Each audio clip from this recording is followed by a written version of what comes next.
Las pensiones suponen para el Estado español 1 de cada 2 euros de gasto. Joder.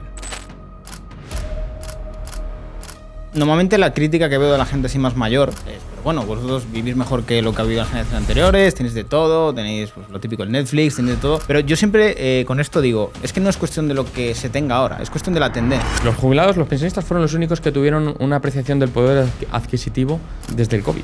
Eso es duro. En toda España. Es duro. O sea, nadie más gana más dinero que antes del COVID en España, excepto los jubilados. Yo sé que probablemente nos están viendo muchos pensionistas y pensarán, ¡guau! Los jóvenes nos quieren quitar la pensión, vienen aquí a acabar. No es eso, realmente lo que se quiere es plantear un debate de ¿realmente hay que perpetuar esta estafa? Es que tú te metes en las gráficas y ves desde el año 2000, a lo mejor gente de menos de 30 años, el 60 o 70% era propietario de una vivienda. Ahora es un 25%, ¿sabes? Entonces, dices, Y sobre todo lo triste es ya no solo ser propietario, que te puedas independizar. el poder mediático es tan grande que te podrían incluso hasta convencer de que el canibalismo, en cuestión de, yo qué sé, de 6 meses, de un año, de no sé qué, convencerían a, no mucha gente, pero a algunos les convencerían de que el canibalismo es algo ecológicamente sostenible. Y aquí la pregunta que hay que hacer es, entonces, si esta gente juega con esas reglas, ¿cómo vas a ganarle si no juegas con las mismas reglas? Si ellos son tremendamente mafiosos, cloaqueros, sacamierdas e incluso de este tipo de cosas, ¿cómo les ganas? Si hablamos de esto, te cierran el canal. O sea...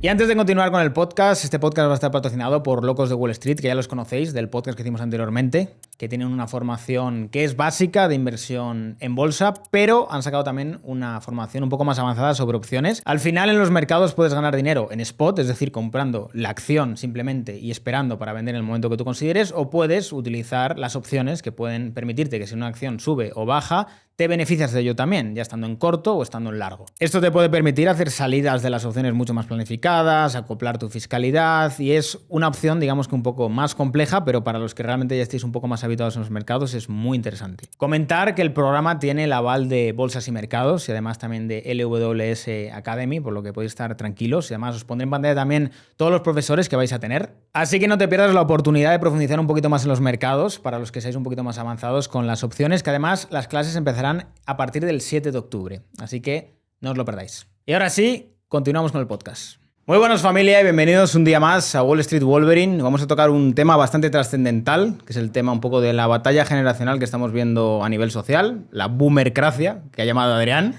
Y nada, señores, empezamos con el podcast, que Adrián nos va a contar cómo está la situación.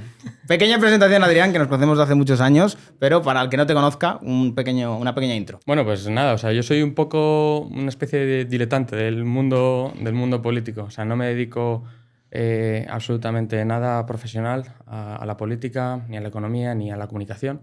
Yo tengo mi trabajo, soy analista financiero y simplemente, pues bueno, me gusta mucho tratar estos temas, me gusta mucho comentar, debatir con amigos y nada, pues simplemente habíamos visto que la oportunidad de tocar el tema de la boomercracia, de la brecha generacional o como lo queramos llamar, y yo creo que es algo muy necesario de hablar hoy en día porque creo que además va a ser uno de los próximos vectores que van a dirigir la política en la próxima década. Sí, totalmente. O sea, yo creo que hay un nicho ahora mismo de votantes cada vez más grande, que es gente que ya está envejecida, que son pensionistas, que al final es un nicho de votante que yo creo que el político es consciente de que tiene unos intereses que pueden ser un poco contrapuestos a lo que la gente más joven. Sí, bueno, al final es todo un tema de análisis de incentivos de la democracia.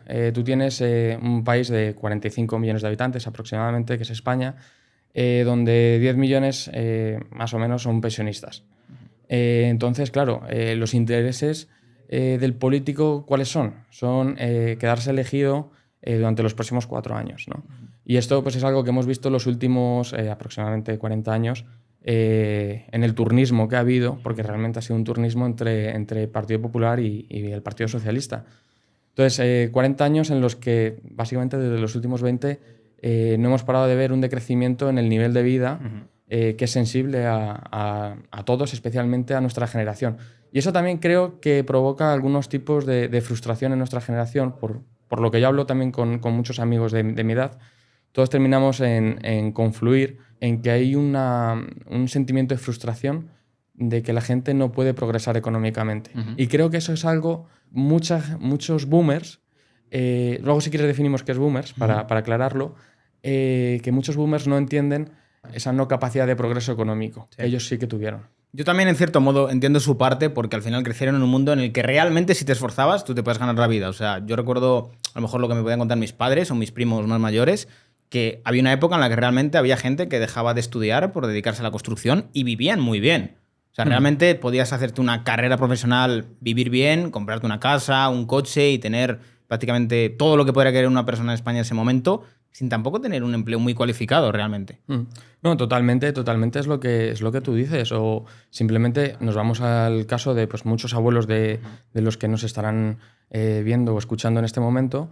Voy a poner el caso particular de mi abuelo, ¿vale? Mi abuelo, bueno, yo soy de Ávila y Ávila pues, es una ciudad de provincia, de barrio obrero, una familia muy humilde. Hace gracia porque mi familia también es de Ávila, tío. ¿Ah, sí? Además de un pueblo súper pequeño. Pues eso no lo sabía, tío. De Urraca Miguel. Ah, sí. Es una aldea. Tío, pues ya cuando vayas me avisas, macho. Sí, yo es que tengo ahí la mezcla de mi padre sí que es de Madrid, pero mi abuelo era de Urense, pero la familia de mi madre todas de Ávila. Ah, pues mira, abulenses por el mundo, macho. Sí, en Andorra ahora mismo. Nada, al final eso es lo que nos lleva a la España vaciada. Pero bueno, eso es otro tema que a lo mejor tocamos más tarde. Lo que yo quería decir, por ejemplo, mi abuelo, ya te digo, pues fue una especie pues, de trabajador normal, industrial. Estuvo trabajando en la empresa, en la automoción en Ávila, que había una fábrica, y también era transportista. Entonces, fue curioso como, oye, pues con un sueldo bastante pues, de clase humilde, ¿no? En un barrio construido todo con viviendas oficiales durante el franquismo, que además fueron construidas con la cooperativa de la iglesia. También fue construida por las propias manos de mi propio abuelo, que era un movimiento social antes muy positivo, porque al final la vivienda social durante la etapa del franquismo tenía como leitmotiv, por decirlo así, el lema de pasar de un país de proletarios a un país de propietarios, ¿no? Y ese fue la gran esperanza económica de la generación de mi abuelo, de una generación de la posguerra. No habían vivido la guerra en sí misma, pero sí que habían vivido sus efectos, todo el aislacionismo que tuvo España. Y pues eso, con unos trabajos bastante sin formación, con una motivación de esfuerzo, eran capaces de sacar adelante una familia en la que mi abuela no tenía la necesidad de trabajar y mi padre y sus dos hermanos pues también tenían una vida pues normal. No digo que fuera totalmente acomodada, pero no les faltaba de nada, no les faltaba de comer, ¿no? Y eso es algo que yo he visto que se ha ido degradando en España, ¿no?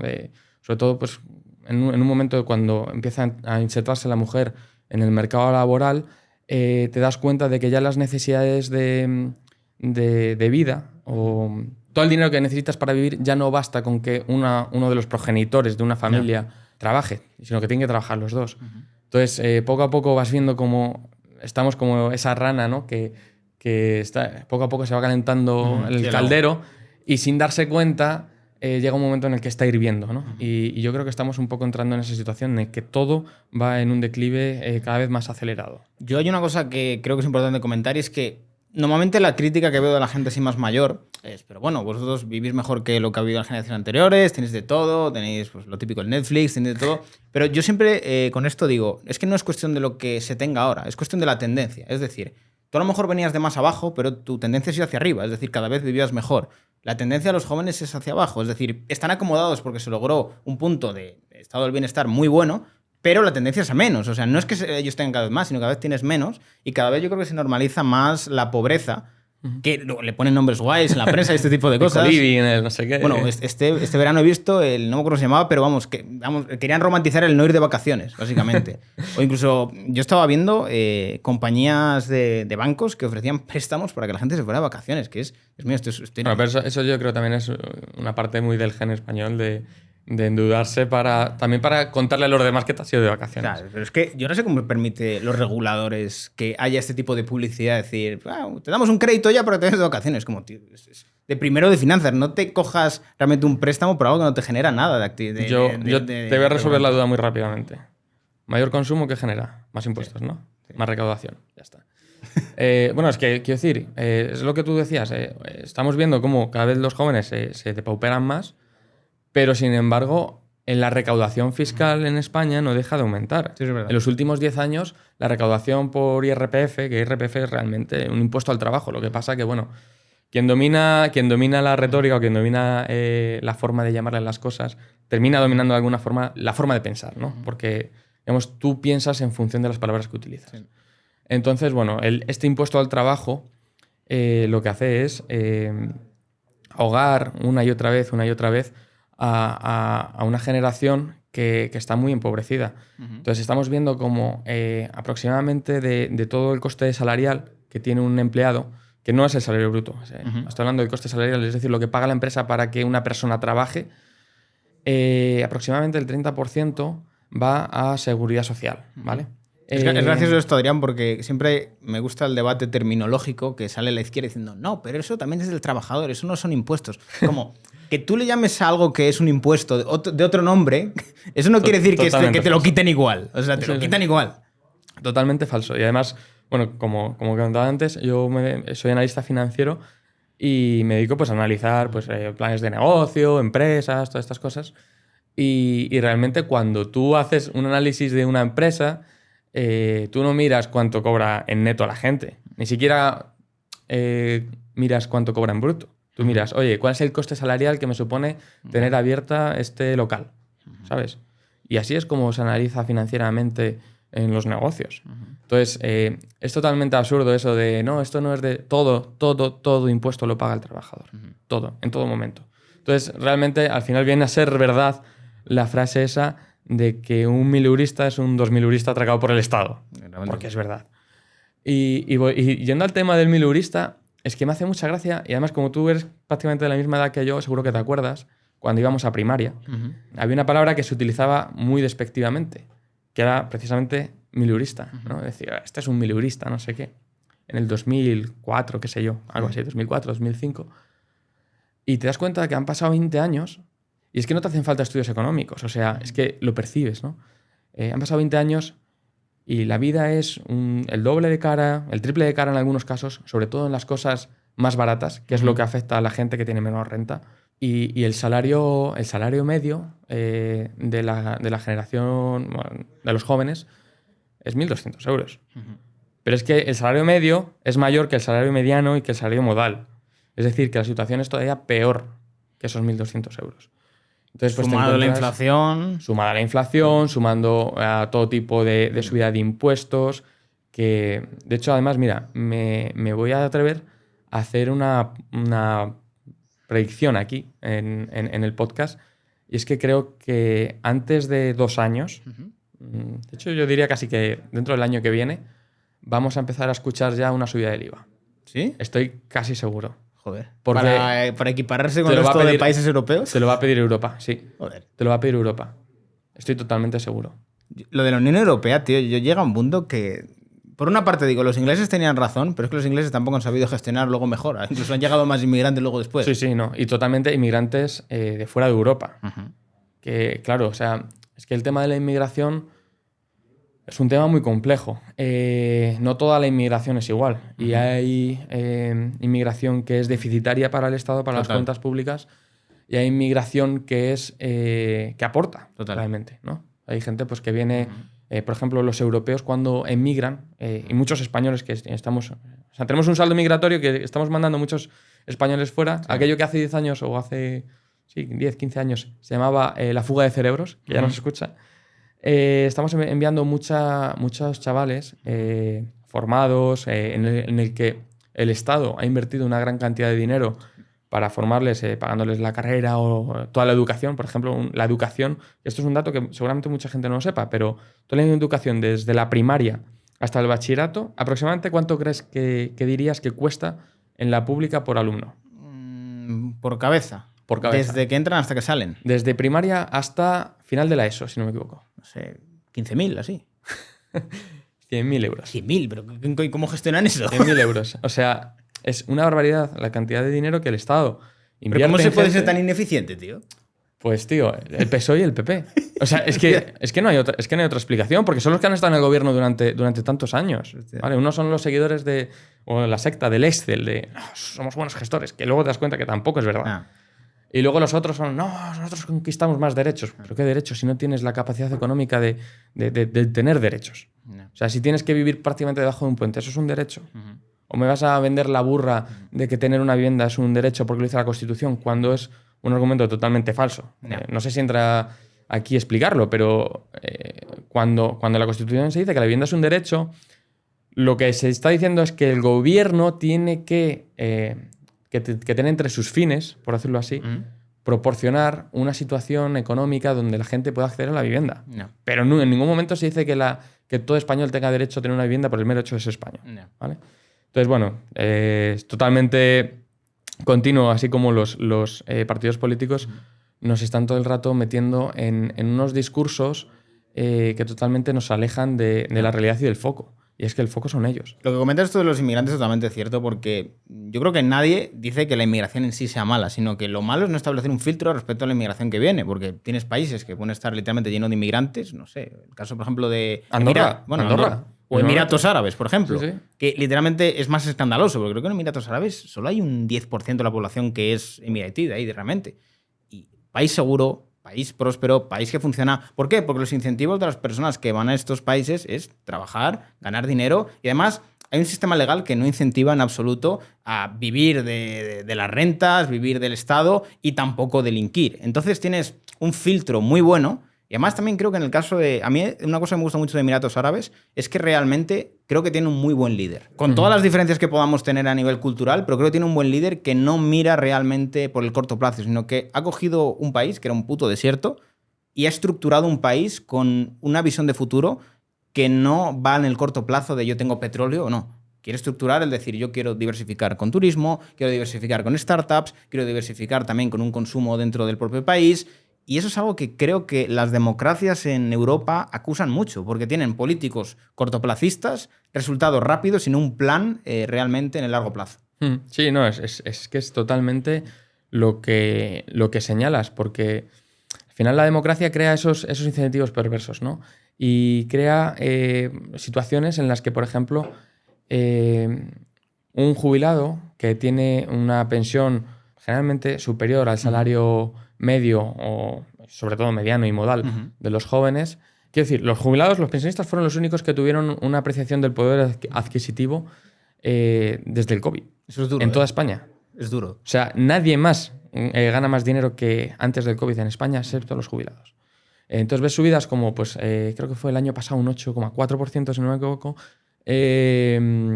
Mientras que ves lo que comentabas anteriormente, que cada vez los jóvenes ganan menos, cada vez las condiciones de vida para un joven en España son peores.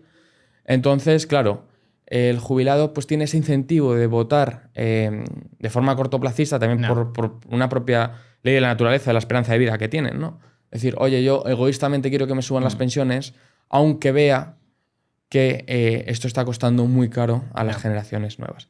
Lo que pasa que aquí hay un problema, y es que, claro, sí que existe esta tensión entre dos grupos sociales, entre los pensionistas y los jóvenes, porque realmente ellos se organizan políticamente en torno a los dos partidos mayoritarios en España, y los jóvenes que realmente luego ves que están mucho más polarizados, o sea, tanto por la izquierda como por la derecha, los jóvenes están mucho más polarizados que los más mayores. Pero lo que hace este sistema es que ellos están organizados, controlan, además son mayoría, es ilógico ir políticamente en la democracia contra ellos, porque sus intereses van alineados a cobrar más, a ser la clase dominante. De hecho, las jubilaciones, un dato así que también es muy relevante, las pensiones suponen para el Estado español 1 de cada 2 euros de gasto. Y ahora, en los próximos 5 años, es cuando las cohortes más prolíficas de los boomers son cuando se van a jubilar. Boomers que, por ejemplo, hace muchísimos años tenían unos salarios mucho más altos y que, por tanto, les corresponde una pensión mayor que muchos salarios, ¿no? Entonces, va a ser muy decisorio, yo creo, que todo este tema de las pensiones en los próximos años, porque en algún momento va a llegar un quiebre que no va a ser del sistema de la seguridad social, va a ser un quiebre del Estado, porque hoy mismo ya hay déficit entre lo que se cotiza a todos los trabajadores y lo que se paga en pensiones. ¿Y cómo se paga ese déficit? Deuda. Con deuda pública. Deuda pública que, por otro lado, genera intereses. Sí. Intereses que, por otro lado, se piden deuda pública para pagarlos. Y entonces, que pagarán los mismos que están pagando ahora las pensiones de los pensionistas. O sea, hay una frase por ahí, no me acuerdo quién la dijo, pero me parece muy, muy bonita, ¿no? Y es que la democracia es la dictadura de los vivos. No. Porque no tienes en cuenta toda la tradición histórica, toda la herencia que te han dejado tus antepasados, no. Y tampoco tienes en cuenta las condiciones materiales o económicas que vayas a dejar, o sociales incluso, no. Que vayas a dejar a las futuras generaciones. Entonces, bueno, realmente te das cuenta de que es así, de que es un sistema tal y como está planteado hoy en día que es perverso.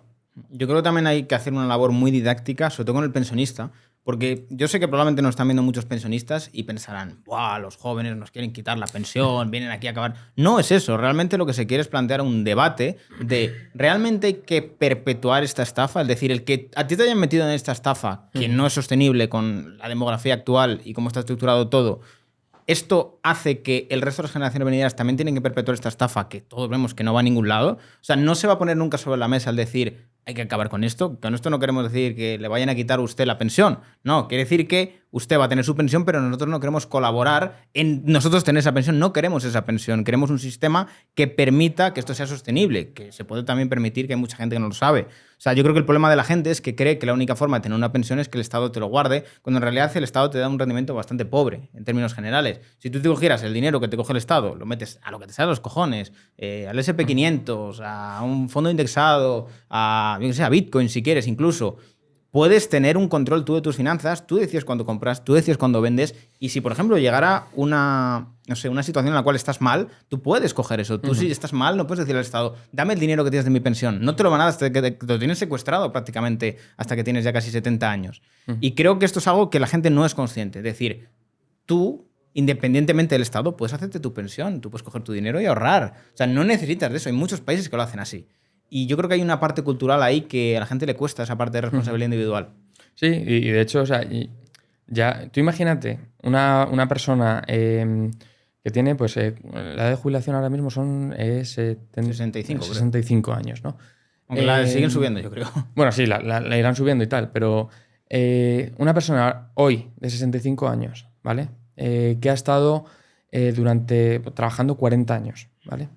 Cotizando religiosamente en el sistema en el que estos partidos hegemónicos le han metido. Y además hacen pactos entre ellos para mantener este sistema, por ejemplo, los pactos de Toledo, que aún así los violan cuando es necesario. Pero esta persona de 65 años se jubila y el día siguiente fallece, desgraciadamente, en un accidente. El Estado da palmas. ¿Y sus hijos? ¿Qué? O imagínate que tiene una mujer que su mujer, pues, por ejemplo, imagínate que no ha trabajado, que tiene que cobrar una pensión de viudedad cuando su marido ha estado toda su vida cotizando al máximo, imagínate. Sí. ¿Por qué no puede rescatar esos fondos que él ha tenido? Porque no son nominales. O sea, es un impuesto, no es... Sé que se llama cotización, pero es que realmente es un impuesto porque es el Estado quien unilateralmente decide, en el futuro te pagaré lo que yo quiera y lo que yo considere. Totalmente. Y en las condiciones que a mí me dé la gana. Entonces, no es tu dinero. Tú has generado un derecho que no es realmente un derecho, básicamente. Además, también es muy gracioso porque la gente cree que realmente se lo están guardando. Es como, no hay nada, no existe. La hucha de las pensiones. No existe. Eso, cuando tienen que pagar, piden deuda y toma, reparto deuda, que además tiene unos intereses que pagarás en el futuro, pero la lucha de las pensiones no existe. Y si existe, es una retórica de que el Estado se ha endeudado, ha dicho que la llena un poco para que parezca que están siendo responsables. No, o sea, es totalmente absurdo. O sea, la lucha de las pensiones, que creo que hace poco ha salido Elma Saiz, que es la nueva ministra de Seguridad Social, diciendo que, oye, que después de todo lo que había hecho el PP, que ya han conseguido llenar la hucha de las pensiones. Y vamos a ver. Esto es como si yo, imagínate, ingreso 100 euros, ¿vale? Me gasto 120. Y digo, pero no, mira, me voy a gastar 130, ¿vale? Entonces me voy a endeudar por 30 y voy a decir que 10 de esos 130 que me he gastado me los he ahorrado. Digo, pero caballero, ¿cómo puede usted ahorrar si tiene un déficit? Si gasta más de lo que ingresa, no puede. Entonces, claro, o sea, todo ese tema además es la teoría está del doble bolsillo. El Estado no tiene doble bolsillo. Todo el dinero del Estado, o sea, tiene unos ingresos y tiene unos gastos. Y todo va al mismo sitio realmente, aunque haya distintas instituciones que vayan detrás. Pero las pérdidas pues, por ejemplo, de todas las empresas que hay en el SEPI, que es la Sociedad Española de Participaciones Industriales, si no me equivoco. Ahí está Telefónica ahora, que lo están comprando. Está Renfe, está Correos, creo que está Red Eléctrica Española. Todas las pérdidas, Traxa, por ejemplo, todas las pérdidas que tienen estas empresas van a cuenta nuestra. También afectan a nuestras pensiones, afectan a todo porque no hay una doble contabilidad. El Estado tiene unos ingresos y unos gastos y eso es todo. Todo lo demás es ficción contable o politiqueo económico. Pero la realidad económica es la que es. Hay que vender más lotería, que eso es rentable. Hay que vender lotería, claro. O sea, no puedes hacer publicidad de casas de apuestas, pero sí puedes hacer publicidad de, yo qué sé, la lotería de Navidad. Además, apelando emociones. A las emociones, a la familia, no sé qué. O sea, a las emociones más nobles que te puedes encontrar, a ser solidario con tus vecinos que lo está pasando mal, como hay muchos anuncios de la Navidad. Y apelas a eso. Digo, pero ¿sabes por qué lo está pasando mal la gente? Por tus políticas. Además que en términos de participación a mí me parece carísima la lotería de Navidad. O sea, 20 euros un décimo.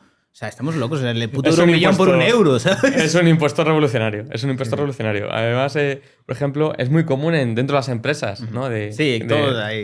Claro, al final, ¿por qué lo compra la gente? Porque como le toca al otro y a mí no. Imagínate que lo toca a toda la empresa. O sea, vamos, te ahorcas al día siguiente, ¿sabes? Sí. Me cago en la leche, soy bobo. Sí. ¿No? Pero al final es eso, un impuesto revolucionario y un ingreso más del Estado. O sea, yo creo que respecto al tema de la lotería hay un factor emocional, de tradición, pero también, en cierto modo, a la gente siempre le gusta esa parte de estar en el juego, de no quedarse fuera, decir, ese día me levanto y a ver si me cae algo, ¿sabes? También por esa parte de que el otro tiene y tú también dices, mira, yo he cogido no sé qué, y el compartirse décimos, esas cosas. Hay una parte cultural ahí muy regada. Sí, como si fueran cromos o favores, ¿no? Porque también son una especie de favores. Y volviendo un poco al tema de la brecha generacional, de los boomers y los zoomers y tal. A ver, defíneme boomers, que no, antes no lo has definido. Es allá donde íbamos. Normalmente lo que se dice, pues según distintos criterios de sociología, es separar en cohortes de años, que ni siquiera hay una verdad absoluta sobre esto, ¿no?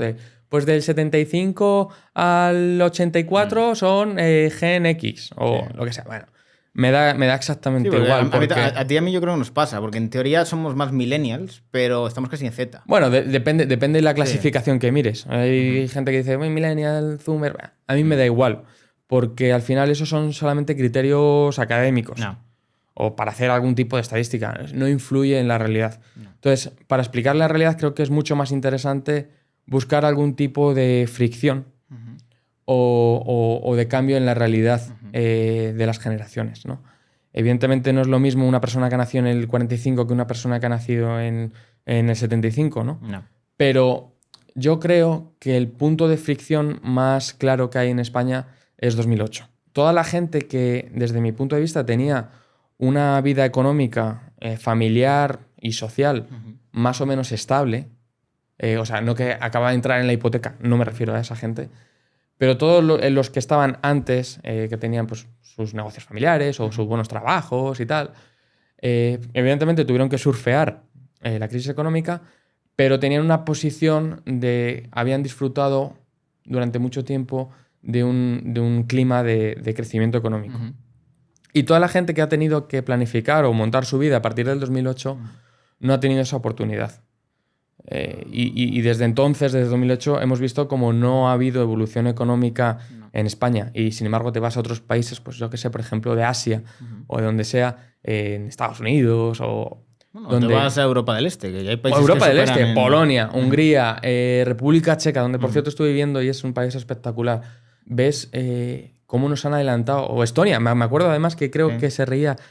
¿Quién era? Broncano fue, sí. Broncano se reía de ti. A ver, se lo toman muy a broma porque Estonia, ven todo esto desde una perspectiva de Lituania, Estonia, como lo que era. Y yo siempre digo lo mismo, no es una cuestión de lo que es lo que va a ser. O sea, si tú vas para abajo y ellos van para arriba, en algún momento vais a cruzaros y el estado del bienestar va a empezar a caer el tuyo y mejorar el suyo. Totalmente. De hecho, o sea, es que en economía el principio de precio es ese, es un descuento de las expectativas. Totalmente.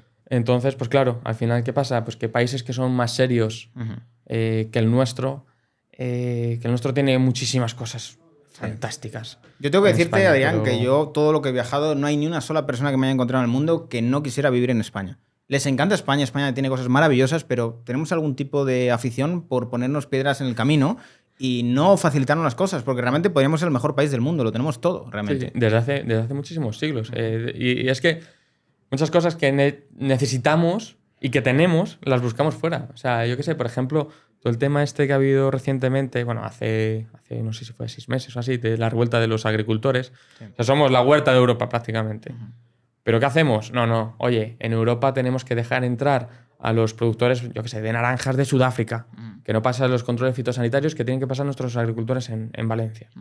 Y se las llevan a Ámsterdam, ¿vale? Y luego ves que Holanda es el mayor exportador de naranjas de toda la Unión Europea. Y no lo es Valencia o España. Entonces, claro, dices, joder, es que nos estamos metiendo en un mercado que no es de competencia perfecta, es totalmente lo opuesto, es de competencia imperfecta.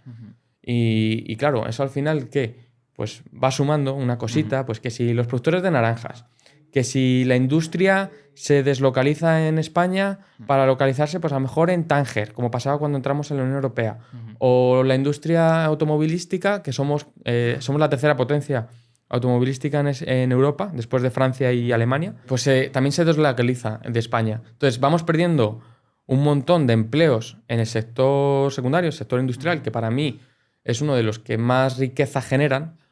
Y al final, pues oye, nos vamos viendo como hemos entrado en la dinámica en toda la zona de euro, que poco a poco nos ha ido empobreciendo. Yo lo que creo que hay que abrir el melón, que mucha gente muchas veces no es consciente de ello, es que la Unión Europea como concepto está muy bien, pero no hay que olvidar que al final hay una serie de países muy fuertes, como puede ser Alemania y Francia, que tienen sus propios intereses.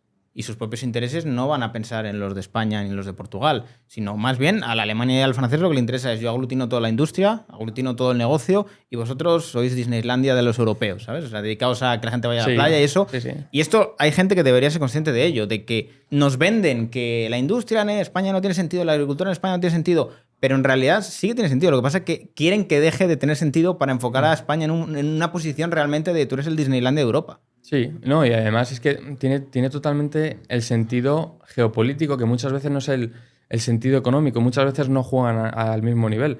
Yo, por ejemplo, yo estudié la carrera de Administración y Dirección de Empresas y estudié Economía, y una de las primeras clases que se da pues, es la teoría esta ricardiana de la competencia, ¿no? De la ventaja comparativa, ventaja competitiva y tal. Entonces dices, bueno, pues España es buena en turismo, que se centre en turismo. Vale, luego, ¿qué pasa? Llega un cisne negro, ¿vale? Llega el COVID. No tienes ingresos porque no vienen turistas. Llega la guerra de Ucrania. Subida de materias primas, trigo, no sé qué, no sé cuánto, tal. Claro, eso te afecta a nivel nacional porque has vendido al exterior todos esos sectores productivos que son estratégicos del país. Entonces, claro, geopolíticamente también te estás debilitando mucho, aunque digas que económicamente sería mucho... Sí, más ya, óptimo en la teoría. Sí. Pero sí, ceteris paribus, como dicen siempre los economistas. Pero en la vida no es ceteris paribus en ningún momento. Entonces, claro, yo creo que deberíamos prestar un poco más de atención a todo ese tipo de disparidades o de posibles consecuencias que tienen el ser un país que está dedicado a ser una clínica geriátrica y a ser un chiringuito para turistas. Es que no hay otra expectativa, no hay otro plan para España. Como mucho de energía solar. No hay nada más. No hay nada más.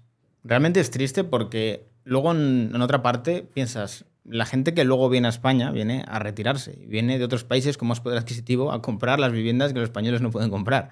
O sea, claro, es una situación un poco dramática en este sentido porque es como... Parece que el futuro únicamente en España es, como tú dices, o ser un pensionista, o ser un funcionario, o vivir realmente del turismo. Es que no hay mucho más. Y tampoco te creas que es un turismo de altísima calidad, high ticket. No, es un turismo muy de... Pues, de Ryanair. Sí, sí. Es un turismo de Ryanair. Sí, sí. O sea, eso que nos achacan muchos boomers que nos dicen... Con la excepción yo creo que de Ibiza. Que Ibiza sí que es verdad que es ultra high ticket, pero... Sí, pero son cuestiones muy particulares. Incluso también pues, en Málaga, la zona de la Costa del Sol, Marbella, incluso algo de la Costa Brava, también tienes mucho turismo de high ticket. Pero luego, al resto de España, que va, pues oye, pues, sí, un mochilero que al final... Por uno no hay ningún problema, ¿no? Pero el problema es que las cosas no son mucho más complejas y no son aritméticas. Entonces, bueno, que haya uno no pasa nada, que haya dos, que haya 10 no pasa nada, pero en el momento en el que se pasa un porcentaje de la población que tienes, que es una población flotante, empiezan a ver, pues los barrios dejan de ser barrios, el bar Pepe deja de ser bar Pepe para ser una tienda donde dejan las maletas durante 24 horas. El bar donde antes te tomabas, pues yo qué sé, unas patatas revolconas, por ejemplo, que es un plato de Ávila que tú conocerás, ya no lo es y te tienes que tomar pues unos nigiris, ¿no? Porque, claro, una cocina de diseño, las hamburguesas que te las sirven con guantes negros, todo este tipo de cosas. Claro, es un tema de la globalización que al final termina de alguna forma depredando toda esa estructura social que tenías en los barrios. Y eso se deteriora totalmente. Entonces, pues bueno, son un montón de cuestiones las que están interrelacionadas. Es muy difícil explicar todo con una sola teoría, ¿no? Y eso es un poco el problema de las ideologías en general. Al final yo siempre digo a muchos amigos que mi ideología son las cosas que funcionan. O sea, no es que no tengo más ideología que las cosas que funcionan. Yeah. Yo veo que esto genera un problema para el barrio en el que vivo, para la ciudad en la que vivo, la comunidad donde vivo o el país en el que vivo, y digo, pues mira, pues señor, esto no lo quiero, porque no funciona, no es cuestión ideológica, es que deteriora mi capacidad de vida. Y al final, el ejemplo más clásico, las elecciones municipales. En las elecciones municipales, donde se supone que la gente debería estar debatiendo sobre cambiar la calzada, están debatiendo sobre lo que ha dicho la mujer de Pedro Sánchez. Señor, me da igual. O sea, yo lo que quiero es que me arregle el bache de la salida de casa. ¿No? Entonces, pues al final un poco la ideología lo termina corrompiendo todo. Y te das cuenta que es verdad que los jóvenes estamos mucho más ideologizados que las generaciones anteriores, especialmente desde los 2000 en adelante. La gente está mucho más ideologizada, pero yo creo que es por un sentimiento de autodefensa. De un asalto constantemente de ideologías woke, de género, de meter la turra política en absolutamente todo, que al final la gente lo rechaza tan fuerte que se va ideologizando por el otro lado. Total. ¿Sabes? Entonces, pues bueno, pues habrá que ver cómo va evolucionando esto en el futuro, pero... Yo también creo que las tesis ideológicas a día de hoy están un poco caducas y sobre todo los actores han cambiado de lo que clásicamente han sido. Yo esto lo digo porque sobre todo lo estoy viendo mucho en la parte más de la gente liberal, que yo poco a poco les estoy diciendo, ¿no os dais cuenta que lo que antes creíais que eran vuestros aliados ahora son vuestros enemigos en muchas cuestiones? En el sentido de que clásicamente a lo mejor Amazon, a lo mejor Google eran tus aliados, pero a día de hoy son empresas que promueven activamente ideas que van en contra de la libertad. En contra, literalmente, frontalmente. Son literalmente socialismo encubierto de colorines. Sin ir más lejos, las elecciones que han sido hace una semana en Francia, ¿vale? Bueno, cuando salga esto, 2 semanas aproximadamente. Se está uniendo Macron, que es la banca Rothschild, entre otras cosas, con Mélenchon, que este tío es prácticamente comunista. O sea, es el meme este de la gente tirando de la cuerda. De que te das cuenta y dices, coño, ¿qué hace este tío aquí a mi lado? Están multimillonarios, como Mbappé, o no sé qué. Es como, claro, o sea, menos mal que son la clase trabajadora. Claro, ¿sabes? O sea, por Dios, o sea, Mbappé, hablándote, hay que parar la ultraderecha, no sé qué tal. Cuando ese señor, pues a lo mejor cuando era niño, vivía en un barrio marginal, que no lo sé. Pero ahora ahora vivirá en La Moraleja o cualquier sitio de estos y en París me imagino... no va a ir. En París me imagino que no vivía en Saint-Denis, ¿sabes?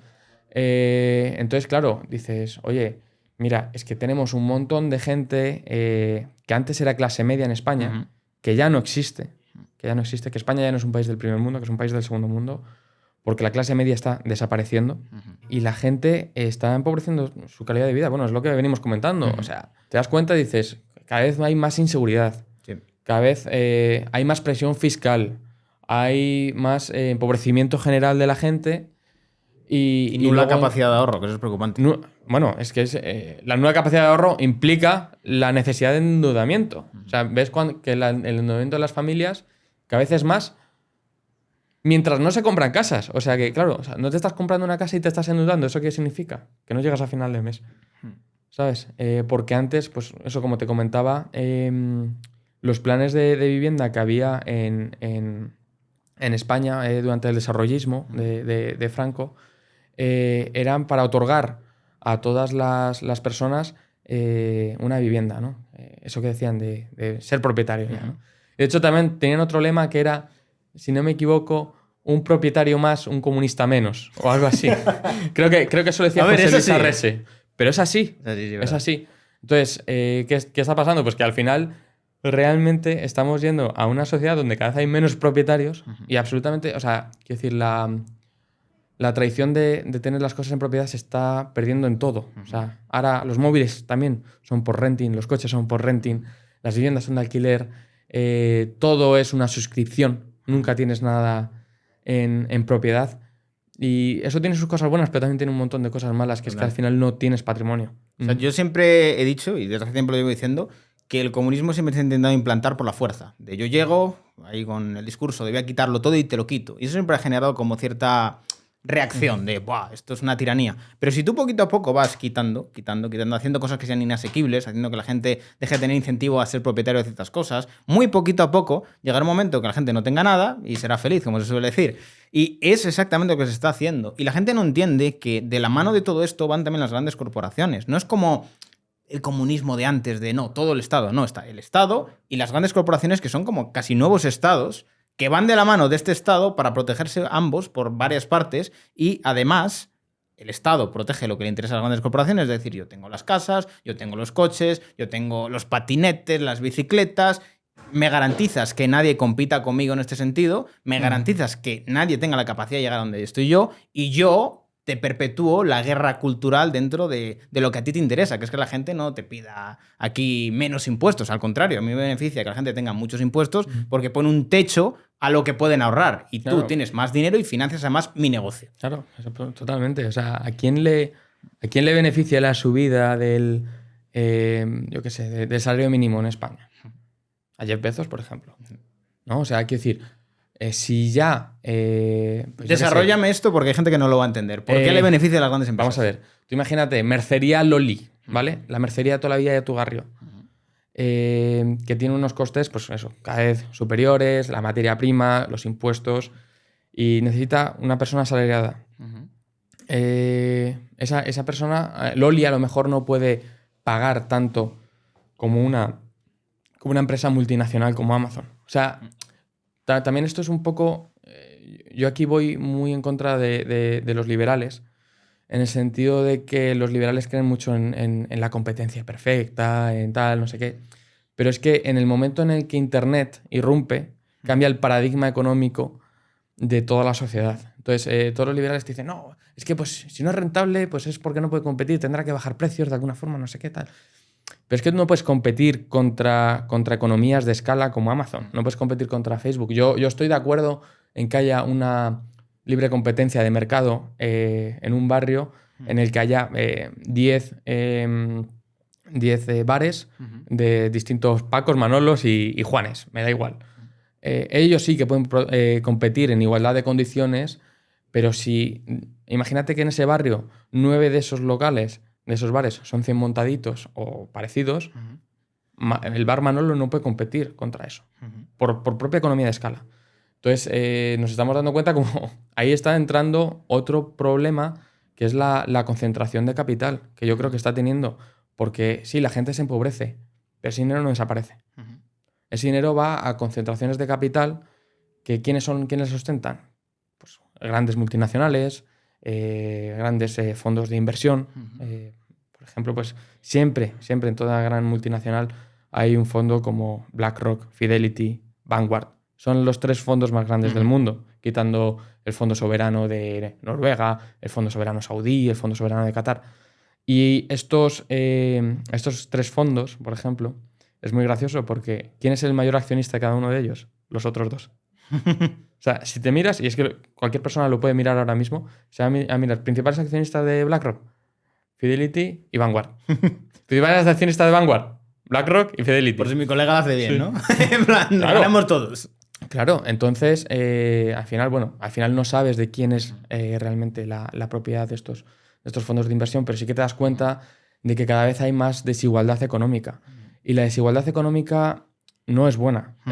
Y aquí tienen cierta razón algunos socialistas, cuando lo comentan, porque al final eso va a crear problemas sociales, sobre todo cuando esa desigualdad económica viene motivada por el empobrecimiento de una clase social que es inferior. Entonces, claro, cuando tú ves mermadas tus expectativas de vida, ahí es mucho más peligroso que cuando solo vas subiendo. A mí lo que me parece muy llamativo es que en cierto modo tienes gobiernos que son de izquierda y que supuestamente están con la gente más vulnerable, con el negocio local, pero luego por otra parte ves las reglas del juego y no son justas en el sentido de que tienes autónomos que, como tú dices, compiten con las peores condiciones, de una tasa de autónomos cada vez más alta, no compiten con la estructura que tiene una gran empresa, que tiene facilidad para deducirse muchas cosas, que tiene capacidad de establecer estructuras fiscales que le benefician, cosa que el autónomo no. Y muchas veces tienes a la izquierda con la narrativa de no, yo protejo al negocio local con gilipolleces de cheques de 10 euros para que la gente vaya a comprar, cuando realmente lo que podría hacer por esa gente es permitirle tener una capacidad de competencia menor, simplemente reduciéndoles la carga fiscal que tienen muchas cosas. Que eso es lo realmente justo, es decir, vale, tu empresa grande vas a pagar lo que te toca, pero yo al pequeño le voy a dejar que tenga capacidad de crecimiento. Pero yo creo que precisamente todo está alineado para que el pequeño tenga un techo. Que cuando llegas a cierto punto ya no puedes. Si llegas aquí te voy a joder. Totalmente. O sea, es que todo lo que comentabas de las posibilidades que tiene una gran empresa de deducirse los impuestos y todo eso, es que no la tiene una pyme. Y España es un país de pymes. O sea, es que nos estamos cargando todo el tejido productivo que tenemos y lo estamos poniendo en manos del Estado y de las grandes multinacionales. Y al final eso yo creo que va a terminar saliendo mal en algún momento. Además, también multinacionales que ni siquiera son las tuyas, en cierto modo. Es decir, joder, si tuvieras empresas punteras españolas que están aquí, que generan, digamos, que ese empleo en España, no, son multinacionales que en muchos casos están deslocalizadas, que son con sede en Irlanda, con sede en otros países, que no realmente están aportando toda la riqueza en el país. Es decir, joder, me están montando aquí empleo por todos los lados, quitando Amazon, que yo creo que es la excepción, que tiene un montón de centros logísticos. Y creo que esto es algo que nos tiene que hacer reflexionar mucho, que por ejemplo, ahora con las elecciones norteamericanas en Estados Unidos, yo creo que es un cambio de paradigma que puede darse muy importante, ya que Trump, claramente, si gana, va a intentar volver a traer toda la industria de Estados Unidos, concentrar capital en Estados Unidos y digamos que enfocar a Estados Unidos en sí mismo y no tanto en el globalismo. Y es algo que yo creo que Europa también debería pensar, porque Europa está más preocupada por regular gilipolleces como los tapones de las botellas que de innovar y de aglutinar empresas. Está todo el rato regulando. O sea, Europa antes de innovar ha regulado antes. O sea, están ya regulando la IA antes de tener realmente empresas de IA, ¿sabes? O sea, ya la han regulado los primeros. Con las cripto igual, las han regulado. ¿Y cuáles son las principales empresas de IA? OpenAI, OpenAI, Nvidia, todo este tipo de empresas, ninguna es europea. Y seguro que también las hay chinas que no conozco. Pero es que en Europa es que es eso. Solo nos dedicamos a regular, a no sé qué tal, y a ser el perrito faldero de Estados Unidos en sus intereses. O sea, Europa desde el final de la Segunda Guerra Mundial ha estado totalmente sometida, la Europa occidental, a los intereses de Estados Unidos. Y la Europa oriental, hasta la caída del muro, sometida totalmente a los intereses de Rusia. Cuando se crea la Unión Europea, el concepto es también crear, una soberanía conjunta de las naciones. Y ahora ni hay soberanía de las naciones, ni hay soberanía europea. O sea, porque al final, o sea, hay un montón de... Quiero decir, detrás de los estados hay muchas veces que se nos olvida, hay personas. Personas con intereses, con inquinas, con diferentes complots que tienen entre ellos y que responden a otros extranjeros. Esto, por ejemplo, me lo contaba un amigo que es asesor en el Parlamento Europeo y es una noticia que no había sonado mucho. Pero una miembro del asesor del Partido Socialista emitió un correo que por error envió a un montón de europarlamentarios.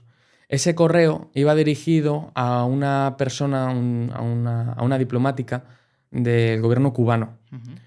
Y lo que decía en ese correo era que, había una propuesta que le interesaba a Cuba, que ellos no tenían la capacidad de mover y que Borrell, el secretario de Exteriores, no sé qué nombre tiene, porque tiene un nombre muy raro.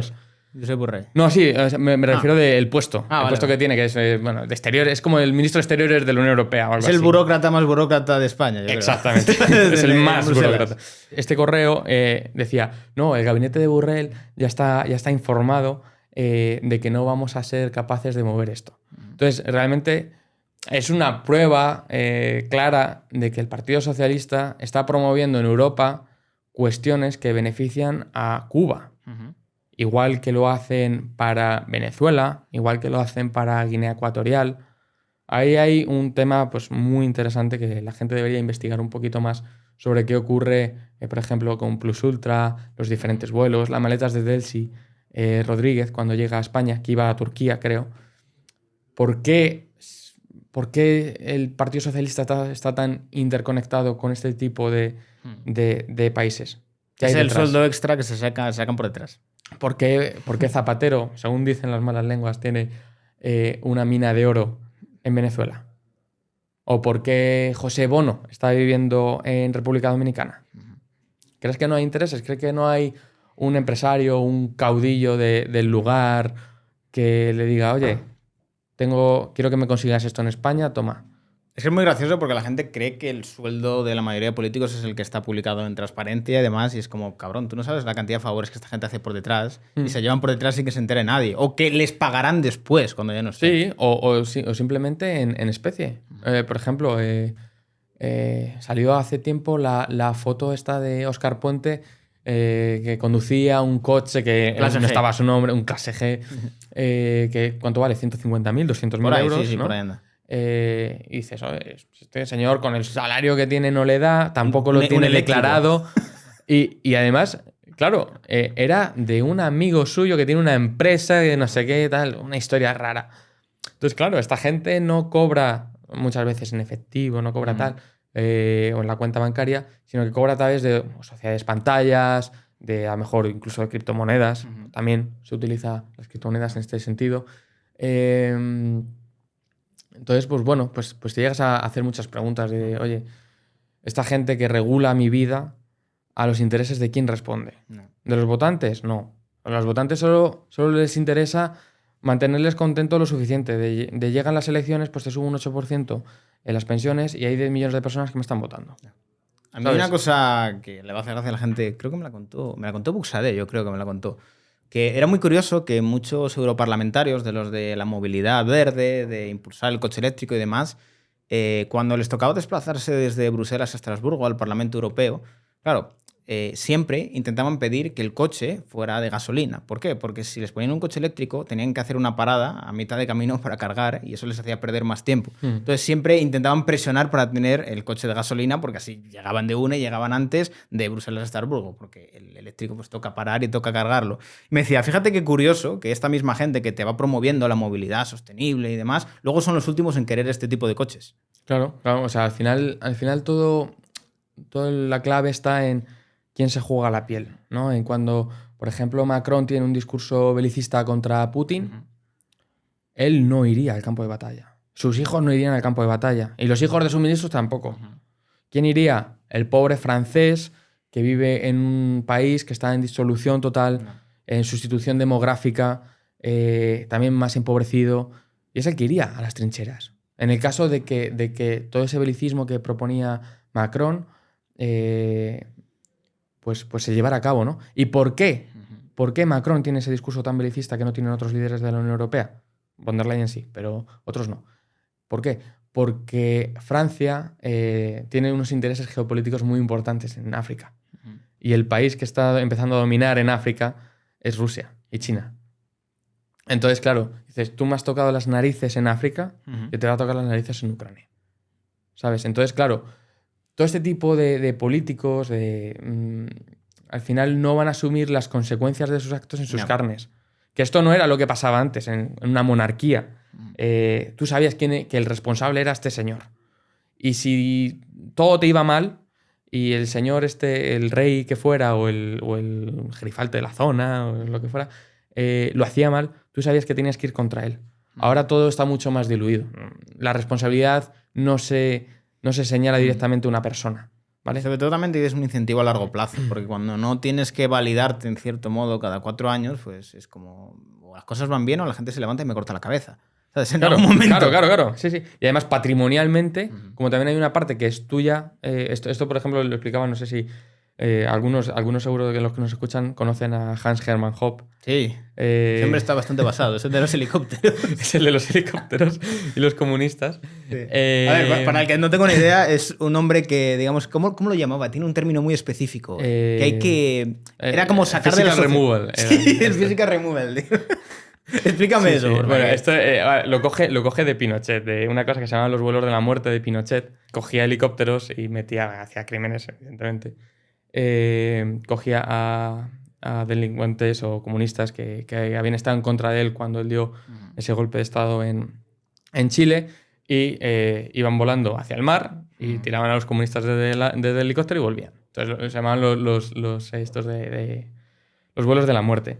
Y nada, lo proponía, pero bueno, eso es una anécdota de un poco de Hans Hermann Hoppe, que tiene un libro que se llama La democracia, bueno, en inglés se llama Democracy, The God That Failed, que en español no me acuerdo cómo se traduce, es monarquía, democracia y orden natural, creo que se llama. Aquí se traducen los títulos como les da la gana. Sí, no tiene nada que ver. Pero básicamente lo que viene a explicar Hoppe en ese libro, que él siendo anarcocapitalista, te empieza a hablar de los incentivos que hay, ¿no? De los incentivos que tiene un rey para cuidar su propiedad, su monarquía, su patrimonio, ¿no? Y esos incentivos no los tiene un presidente de un gobierno que va a estar 4 años y que le van a alargar. Un dictador sí que los puede tener. Stalin, por ejemplo, miraba a más a largo plazo que Pedro Sánchez, ¿sabes? Y puede ser que a alguno le vuele la cabeza esto, pero Stalin seguramente estaba mucho más comprometido con el bienestar de su pueblo que Pedro Sánchez, ¿vale? Y esto sin que sea ningún tipo de discurso de apología de Stalin, ¿no? Tampoco de Pedro Sánchez. Pero sí, es un tema de los incentivos muy importante. Y en el momento en el que te pones las gafas de ver estas decisiones a quién benefician, la forma en la que tienes la realidad es muy diferente. Yo una de las cosas que más creo que ha mostrado precisamente que Europa no tiene intereses propios en ningún tipo de cuestión, creo que fue cuando se produjo el ataque del Nord Stream.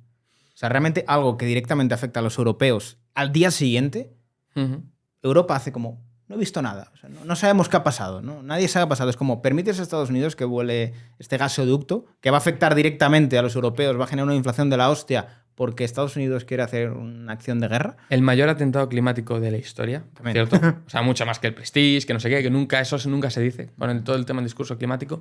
Suecia, por ejemplo, está investigando eso porque fue a pocos kilómetros de la costa de Sueca. Lo estuvo investigando y de repente decidió parar las investigaciones. Por lo que sea. Por cualquier cosa, porque quiere entrar en la OTAN, por ejemplo, entre una de ellas. Entonces, claro, ves cómo está relacionado el mundo, ves cómo funcionan las multinacionales y los estados entre ellos. La geopolítica es apasionante porque realmente empiezas a entender los juegos de la gente, de esta gente, de estas élites.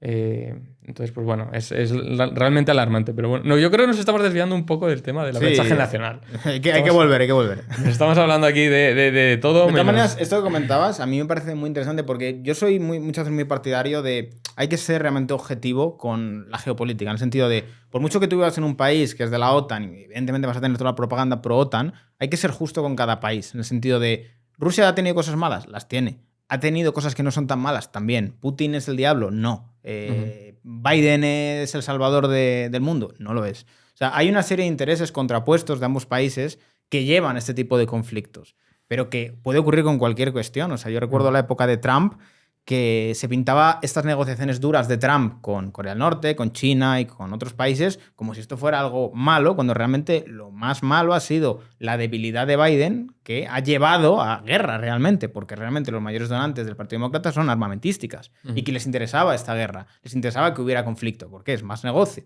Pero en el caso de Trump siempre se nos pintó como, bueno, esto va a ser la Tercera Guerra Mundial, cuando ha sido el periodo más pacífico que ha habido prácticamente en Estados Unidos, ni una sola guerra. Sí.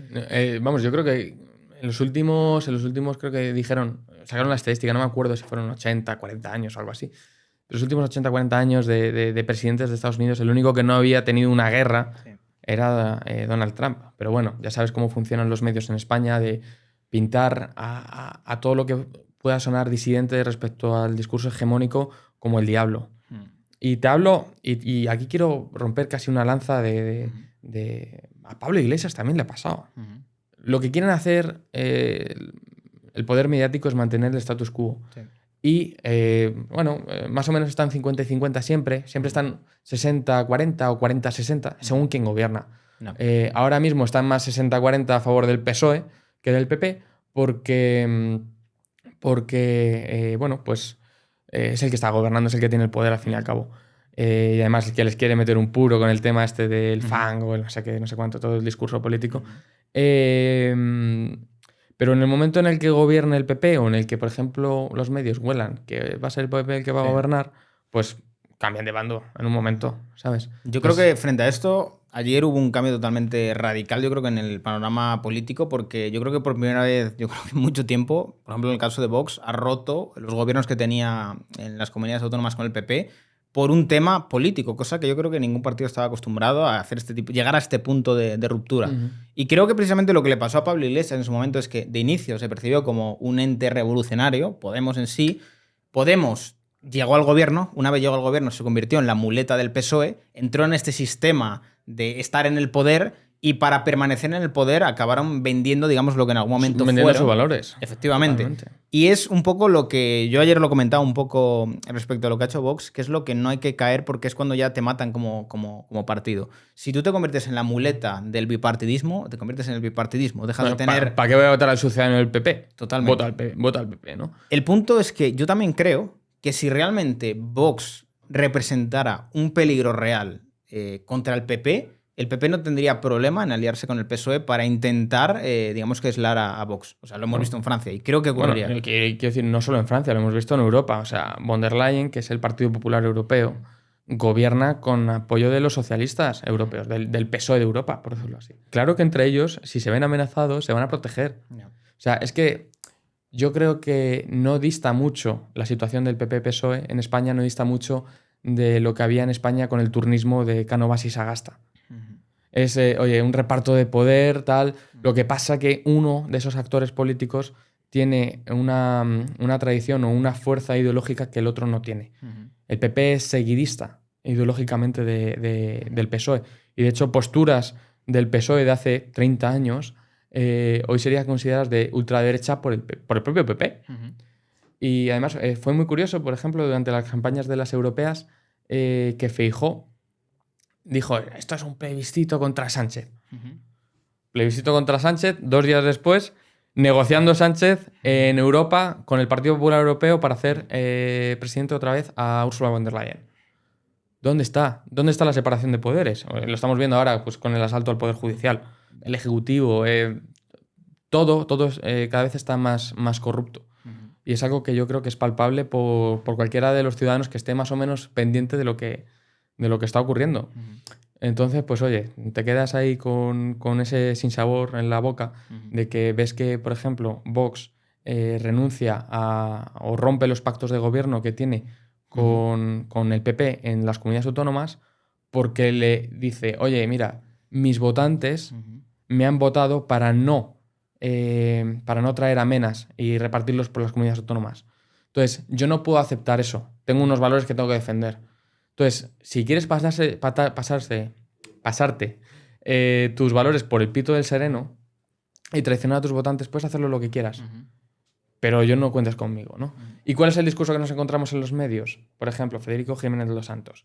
Vox elige ser inútil respecto a la inmigración o ser inútil directamente o firma su acta de muerte o cualquier cosa. Oye, señor, es un partido político que está votando o está actuando en conformidad a lo que el mandato de sus votantes han dicho.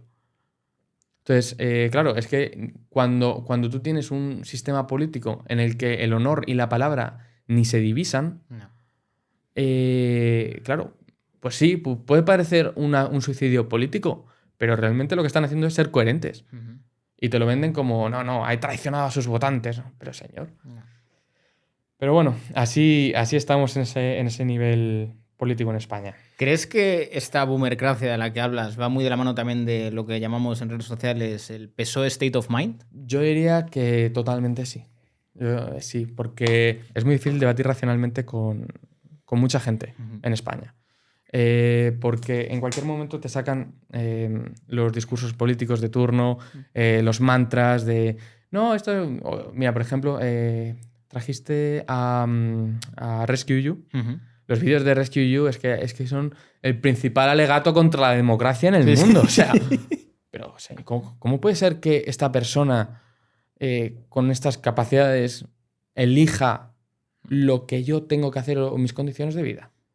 Es que no tiene ningún tipo de sentido. Y además, mediáticamente, la sociedad es muy manipulable. Sí. Esto, por ejemplo, hablando con Pedro Baños, una vez me comentó, dice, es que el poder mediático es tan grande que te podrían incluso hasta convencer de que el canibalismo, en cuestión de, yo qué sé, de 6 meses, de un año, de no sé qué, convencerían a... No mucha gente, pero a algunos les convencerían de que el canibalismo es algo ecológicamente sostenible, por ejemplo, ¿no?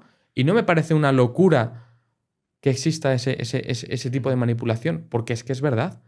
Es que el PSOE un día te defiende una cosa, el día siguiente te defiende la contraria. Pero el PP lo mismo. El PP te está diciendo, vamos a repartirnos los menas, y la semana pasada o hace 3 días estaba diciendo, vamos a poner fragatas en el estrecho. Pero ¿cómo se come esto? Sí, total. Y además te dicen, no, es que las niñas de 10 años, perdona, las niñas de 10 años, creo que de los 400 personas que había ahora en Canarias, creo que era como un 1 o un 2%.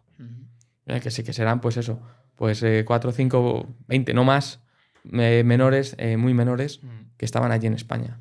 Pero el resto, además, están perfectamente localizados y no pueden llegar con un cayuco desde Mauritania hasta Canarias. Van remolcados. No. Entonces, ¿por qué no actúa directamente el gobierno en origen contra las pateras que salen, contra toda la presión migratoria, por ejemplo, que utiliza Marruecos? Sí. Fue muy curioso, hace unos años, no creo que fue hace 2 años o 3 años, la mayor crisis migratoria que tuvo España recientemente coincidió con la hospitalización del líder del Frente Polisario en España. Entonces, claro, cuando Marruecos se enteró de que España había... el líder del Frente Polisario, para quien no conozca, es un partido socialista, considerado terrorista por algunas asociaciones internacionales, que defiende la libertad de Palestina. De Palestina, del Sáhara. Marruecos es un estado colonial, aunque no parezca, que dicen que no, los coloniales son españoles por Ceuta y Melilla, que nunca fueron marroquíes. Marruecos es un estado colonial sobre el Sáhara español. Bueno, que en su momento era español y que luego se dio la independencia por toda la Marcha Verde. Pero bueno, es una cuestión de historia que no quiero entrar. El caso es que el líder de un partido que lidera la lucha armada del Sáhara contra Marruecos estaba hospitalizado en España y de repente en Melilla hay una crisis inmigratoria de un montón de miles y miles y miles de personas que ni siquiera son marroquíes, que son subsaharianos, que los tienen ahí para cuando yo necesite meter presión a España. Como España no quiere que internacionalmente esté la Policía Nacional repartiendo a estos inmigrantes, porque estas imágenes dañarían públicamente la imagen del PSOE, pues les meto todo este tema y tienen que dejarles pasar. Y eso crea dentro de España un discurso político de conflicto constante. Entonces, claro, si España no quiere combatir a sus enemigos, ¿qué vamos a hacer? No.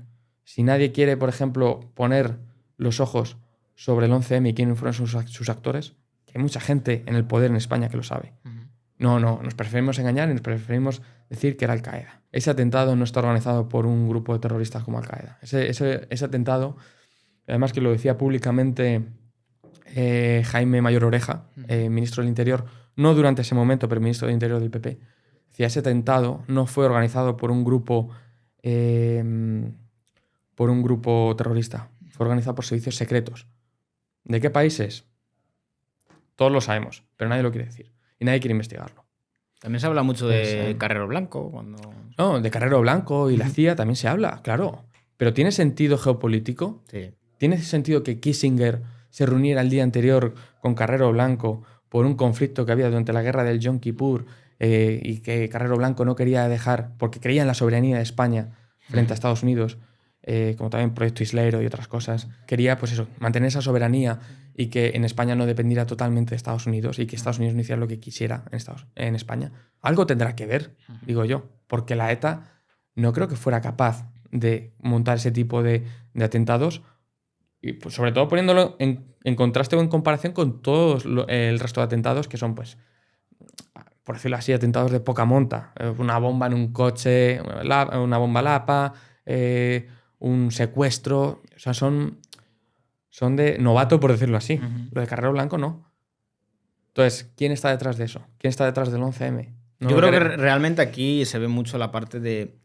hay ciertos temas en los cuales la gente, digamos que no tiene la mente un poco más abierta y es consciente de cómo funciona el mundo, cree que todo el mundo es igual ante la ley, que la ley funciona así, pero cuando ya realmente pasas un poco más allá, te das cuenta de que hay gente que está por encima de la ley en lo que quiera. ¿Por qué? Si se quieren cargar a alguien, se lo cargan. Y tienen a todos los medios que van a decir, ha pasado esto. Y van a articular para que la policía no diga nada, para que el responsable de turno también no diga nada, para que si hay alguna prueba que desaparezca.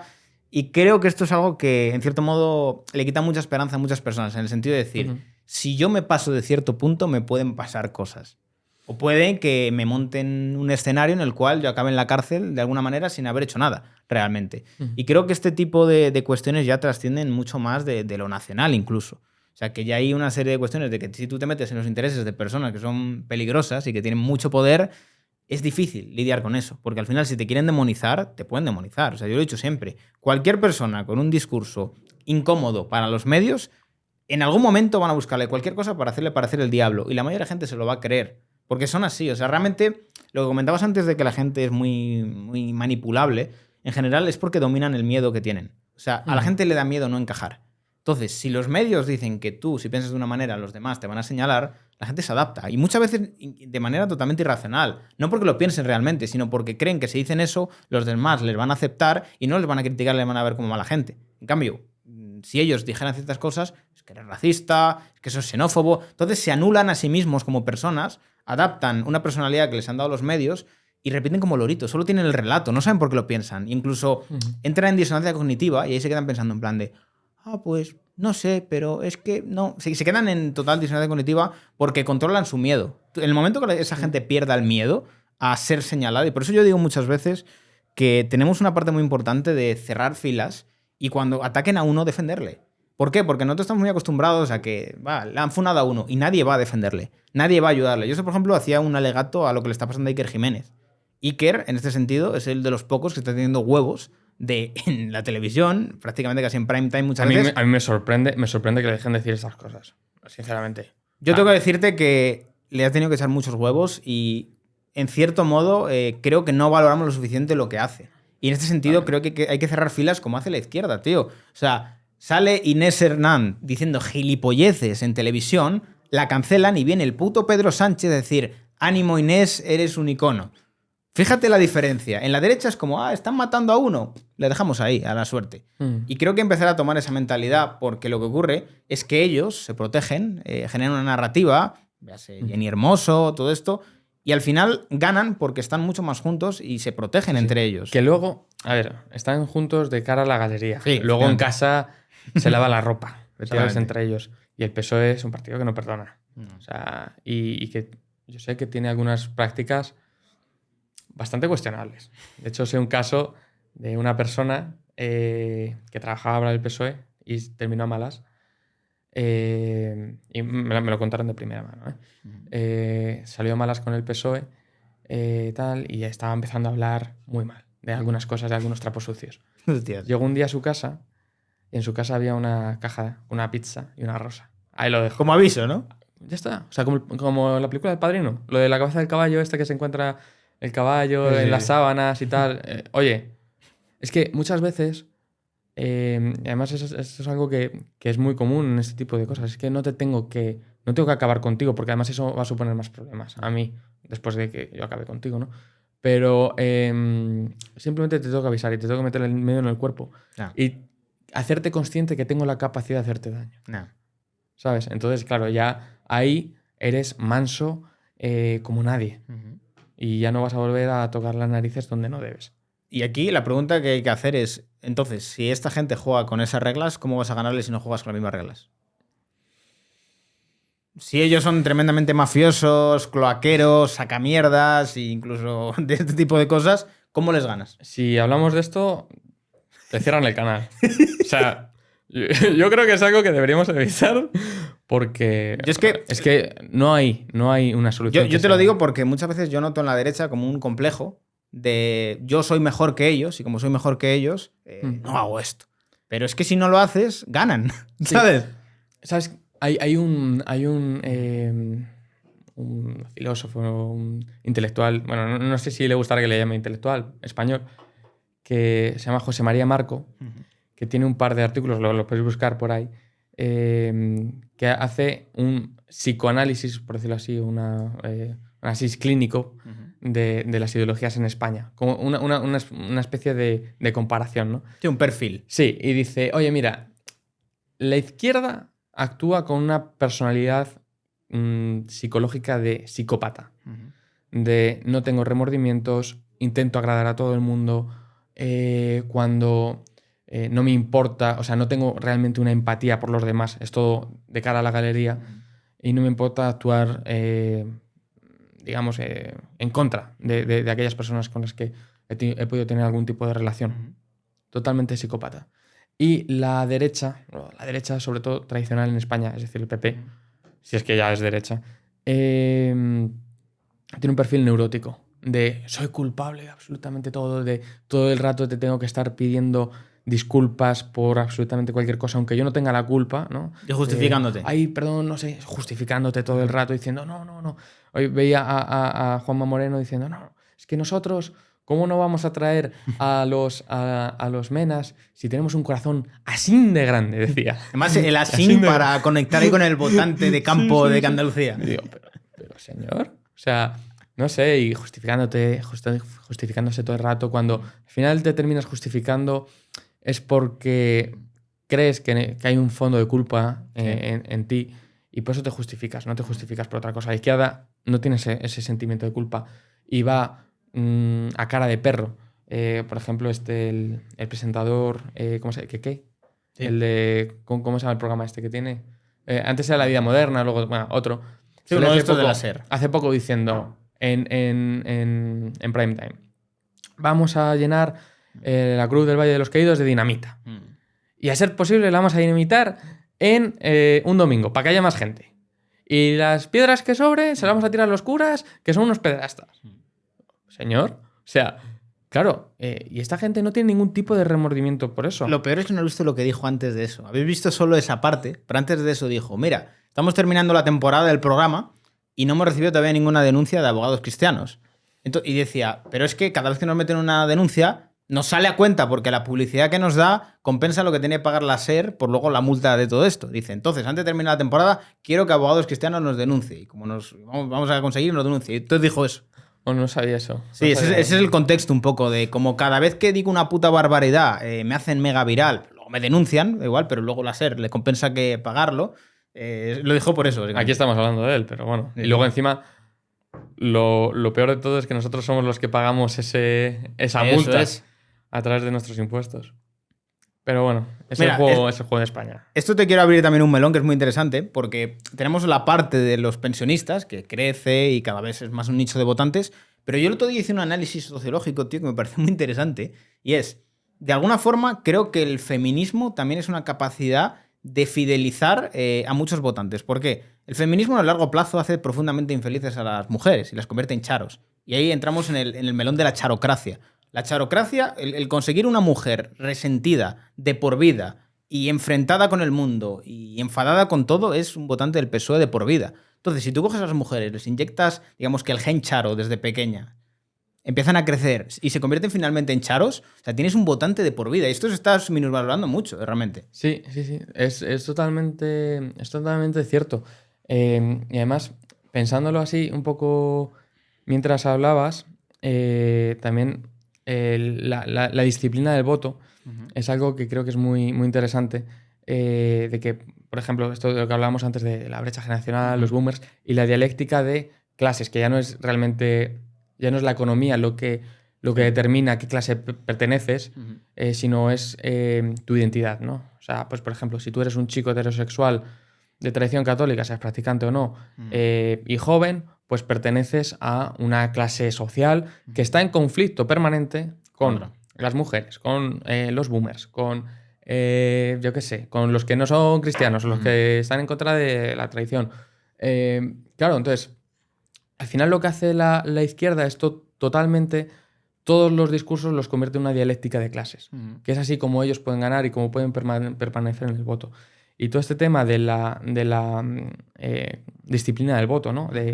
Claro, al PP y al PSOE los que más le votan son los que llevan 40 años votándoles, o 30 años, o los que sean, ¿no? Entonces es muy raro encontrar a gente de avanzada edad que cambia el sentido del voto. Pero bueno, o sea, no sé, ese hay otro de esas brechas que tenemos entre nosotros. Y un análisis que hice yo en ese sentido fue intentar entender cómo funciona el voto en las familias. Es decir, hice más o menos encuestas y tal de, oye, ¿tú votas lo mismo que tus padres? O sea, ¿has heredado el voto? La segunda era si tú votas distinto a tus padres o si tú has cambiado el voto de tus padres. Y me di cuenta de que era aproximadamente tercios. O sea, un 33% una cosa, otro 33% el otro y la otra el otro. Entonces, yo creo que a la hora de intentar hablar de, oye, no podemos mantener este sistema en el que los boomers siguen votando a un partido que... o a dos partidos que nos van a complicar y que nos complican ahora las cosas en el futuro, pues tendríamos que los jóvenes hacer esa labor didáctica con nuestros propios padres e intentar hablar con ellos, intentar decir, oye, mira, es que, papá, cada vez que mis cosas van a peor. O sea, yo entiendo que toda generación ha tenido sus problemas. Pues a lo mejor la de mis padres pues tuvo el tema de la droga. A lo mejor la de mis abuelos tuvo el tema de la posguerra. La anterior, la generación silenciada, el problema de la guerra civil. Sí. Toda generación tiene sus propios conflictos. Todos intentan superarlos de la manera más exitosa posible. Pero, claro, también tenemos que dejar o fijarnos en la herencia que dejamos. No. Digo, si realmente la clase política que ha sido tradicionalmente elegida por los boomers está complicando la vida de los zoomers, a los que hay que convencer de cambiar o de revisar eso es precisamente a los boomers. Es muy llamativo esto, Adrián, porque es justo lo que, por ejemplo, Milei agradecía a la gente joven, porque Milei a día de hoy está en el poder porque mucha gente joven ha ido a sus padres y les ha dicho, esto no puede seguir así, esto así. Incluso les ha dicho, como vuelva a salir el kirchnerismo, yo me voy a Argentina. Y hay mucha gente mayor diciendo, es que yo no quiero que mi hijo se vaya, realmente. Sí. Y ha habido una labor didáctica de generaciones más jóvenes a generaciones más mayores muy importante. Y eso pasa también en España. O sea, es decir, gente pues, que tiene mi perfil, hay muchísima de pues, gente de provincia que quiere prosperar laboralmente y que se da cuenta de que la España vaciada o lo que sea no tiene capacidades de trabajar. Ahora un poquito más con el teletrabajo, pero no tanto. Entonces, es que a la España vaciada le das impuestos nivel Andorra y se llena. Ya está. Es que vamos a ver, casas baratas, comida kilómetro cero de buena calidad. Conoces a la gente. Porque al final, tú en Madrid, tú no eres Víctor, macho. Tú eres un número de DNI. Es que vas a comprar y no le vas a comprar a la frutera de toda la vida que te pregunta qué tal está tu padre que se cayó el otro día por la calle. Porque no lo sabe, porque ya no eres una persona, no eres un individuo. Para ser un individuo tienes que vivir en una comunidad, no en una sociedad. Madrid es una sociedad donde el individualismo está atomizado. No eres más que eso, lo que te decía, un DNI y una dirección de Amazon. Y ya está. Y es que, ¿quién conoce a su vecino de puerta en Madrid, por ejemplo, o en Barcelona, las grandes ciudades? No, porque además cada vez hay más movilidad, la gente tiene menos arraigo, se pierden un montón de cosas que eso van a tener sus consecuencias en el futuro. Claro, porque te das cuenta de que los jóvenes también cada vez empezamos a trabajar mucho más tarde. ¿Por qué? Porque tenemos unas necesidades de titulitis que, oye, tienes que sacarte la carrera. Entonces, hasta los 23 años ya no puedes empezar a trabajar. Cuando tu padre empezó a trabajar a lo mejor con 16 años. Entonces, ¿qué más tienes? Que no te puedes acceder a comprar una casa. Que no puedes tener un coche. Que no puedes tener libertad. Que estás siempre pensando de, joder, tengo una novia, como salga mal con ella, me biogenizo. ¿Sabes? O sea, claro, estás siempre... Me biogenizo. Claro. Entonces dices, estás siempre en una constante tensión.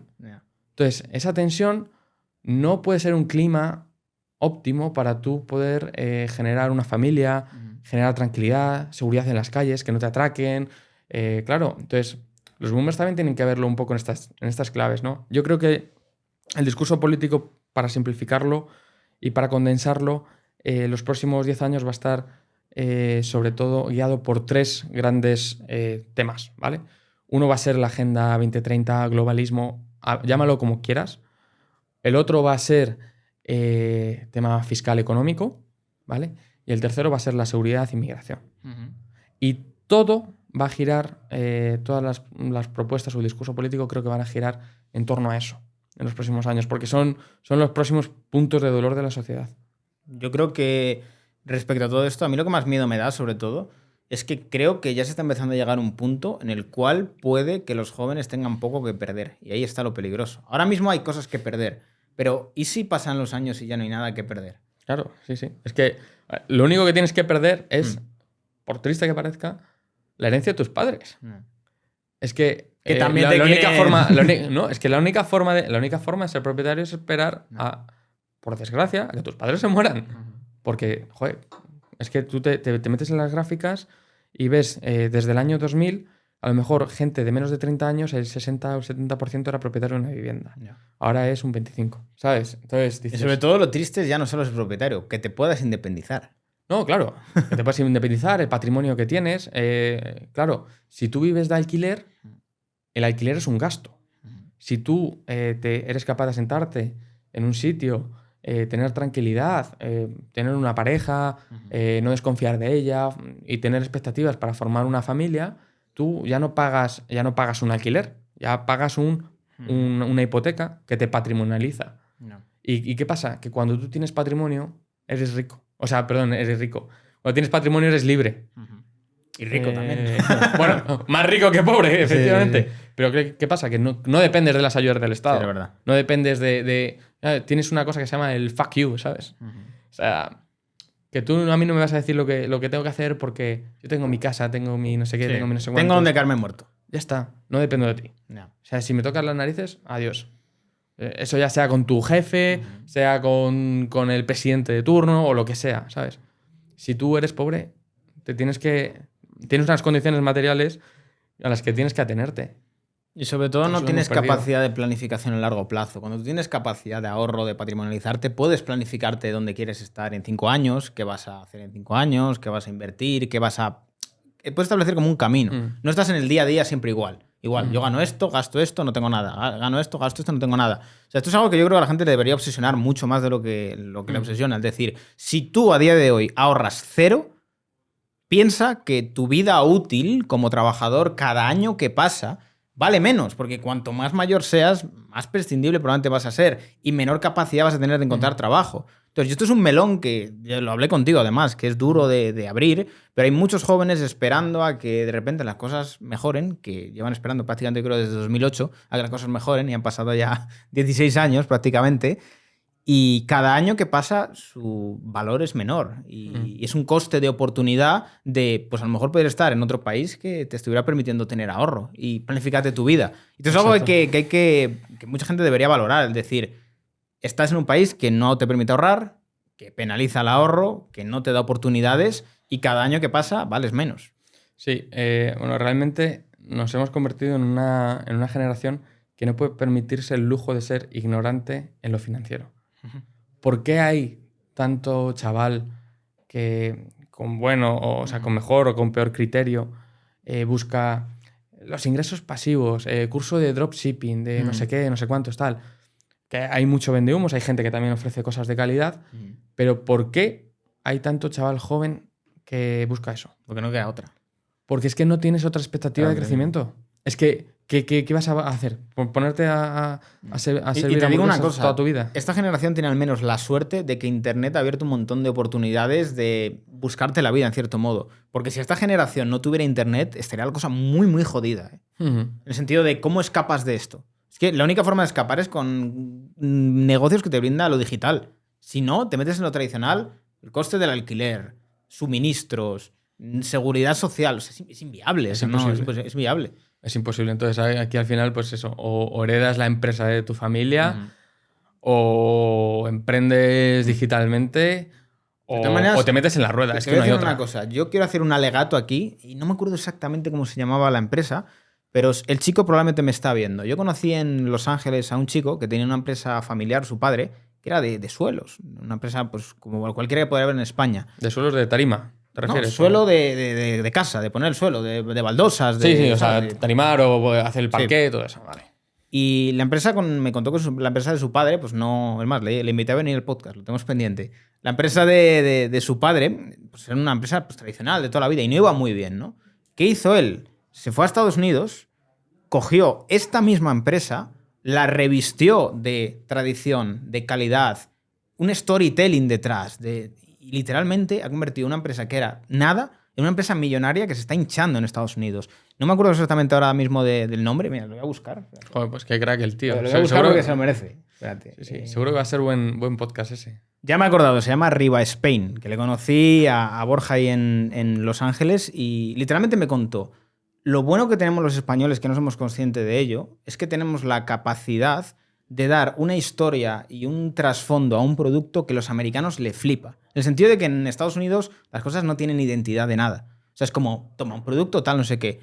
Él literalmente, solo con el storytelling y revistiéndolo bien y dándole una sofisticación que muchas veces los españoles renegamos de ella y los italianos saben hacerlo muy bien y en muchos casos tienen peor producto, ganas mucho más, tienes mucho más margen y hay mucha gente que lo valora mucho. La gente tiene mucho sentimiento de que España no está valorada, cuando en el mundo se le tiene mucho aprecio realmente a España. Y si tú realmente coges esto y haces como los italianos, que le dan un storytelling de artesanal, tradición, moda, elegancia, todo esto en mercado global se valora mucho. Yo esto, por ejemplo, lo he visto, tío, también en Estados Unidos con el jamón. El jamón se entiende como algo delicatessen, sí, o sea, te lo venden como si fuera. O sea, me acuerdo de estar en Las Vegas y que te ponían jamón ibérico, no sé qué, además carísimo. Que además sería peor que el de, vamos. Literalmente era como las lonchas de aquí de Campo Frío. Literalmente era así, pero ellos lo ven como un delicatessen y creo que hasta que el español no sea consciente de que si él se lo cree con el producto que tiene, que es bueno, y lo lleva ahí fuera y lo vende bien, o sea, literalmente hay un negocio ahí, pero creo que tenemos como ese síndrome del impostor de creer que somos peores o algo así, pero realmente tenemos un producto. El español yo creo que un poco tiene esa dualidad, ¿no? De que hay, o sea, por ejemplo, en el fútbol o lo que sea, tal, o en los deportes, tenis, somos los mejores siempre, no sé qué, tal. Y luego tiene esa otra parte de la dualidad de decir, joder, somos un país de mierda, no tenemos nada de valor, que no quiero que el discurso o la idea sea precisamente esta. O sea, lo que hemos venido hablando durante todo este tiempo de somos una mierda de país porque tenemos muchas cosas buenas. Lo que pasa es que tenemos una mierda de casta política. Mira, te iba a enseñar, Adrián, para que veas la empresa. Mira cómo lo vende, tío. Joder, macho, ya ves. O sea, sofisticado. Esto, cualquiera diría que, vamos, yo qué sé. Pues, digo, es una empresa de lujo esto. Sí, es coger una empresa tradicional que tiene calidad, que tiene tradición, contar una historia, ponerle mimo. Y esto no lo sabemos hacer los españoles, tío. Y muchas veces tenemos ahí... Mucho que aprender de este chaval. Mucho que aprender. A ver si le traigo al podcast, pero es que vive en Miami y es complicado. Bueno, si no... Lo que sí que también me dijo él, y que me pareció muy interesante, que él prefiere trabajar con españoles, porque dice que con los americanos es distinto. Tiene otra forma de ser, otra forma de funcionar, y que no se conecta igual. Yo, por el tiempo que he vivido en Estados Unidos, he estado trabajando y estudiando en Estados Unidos, en Pensilvania y en California.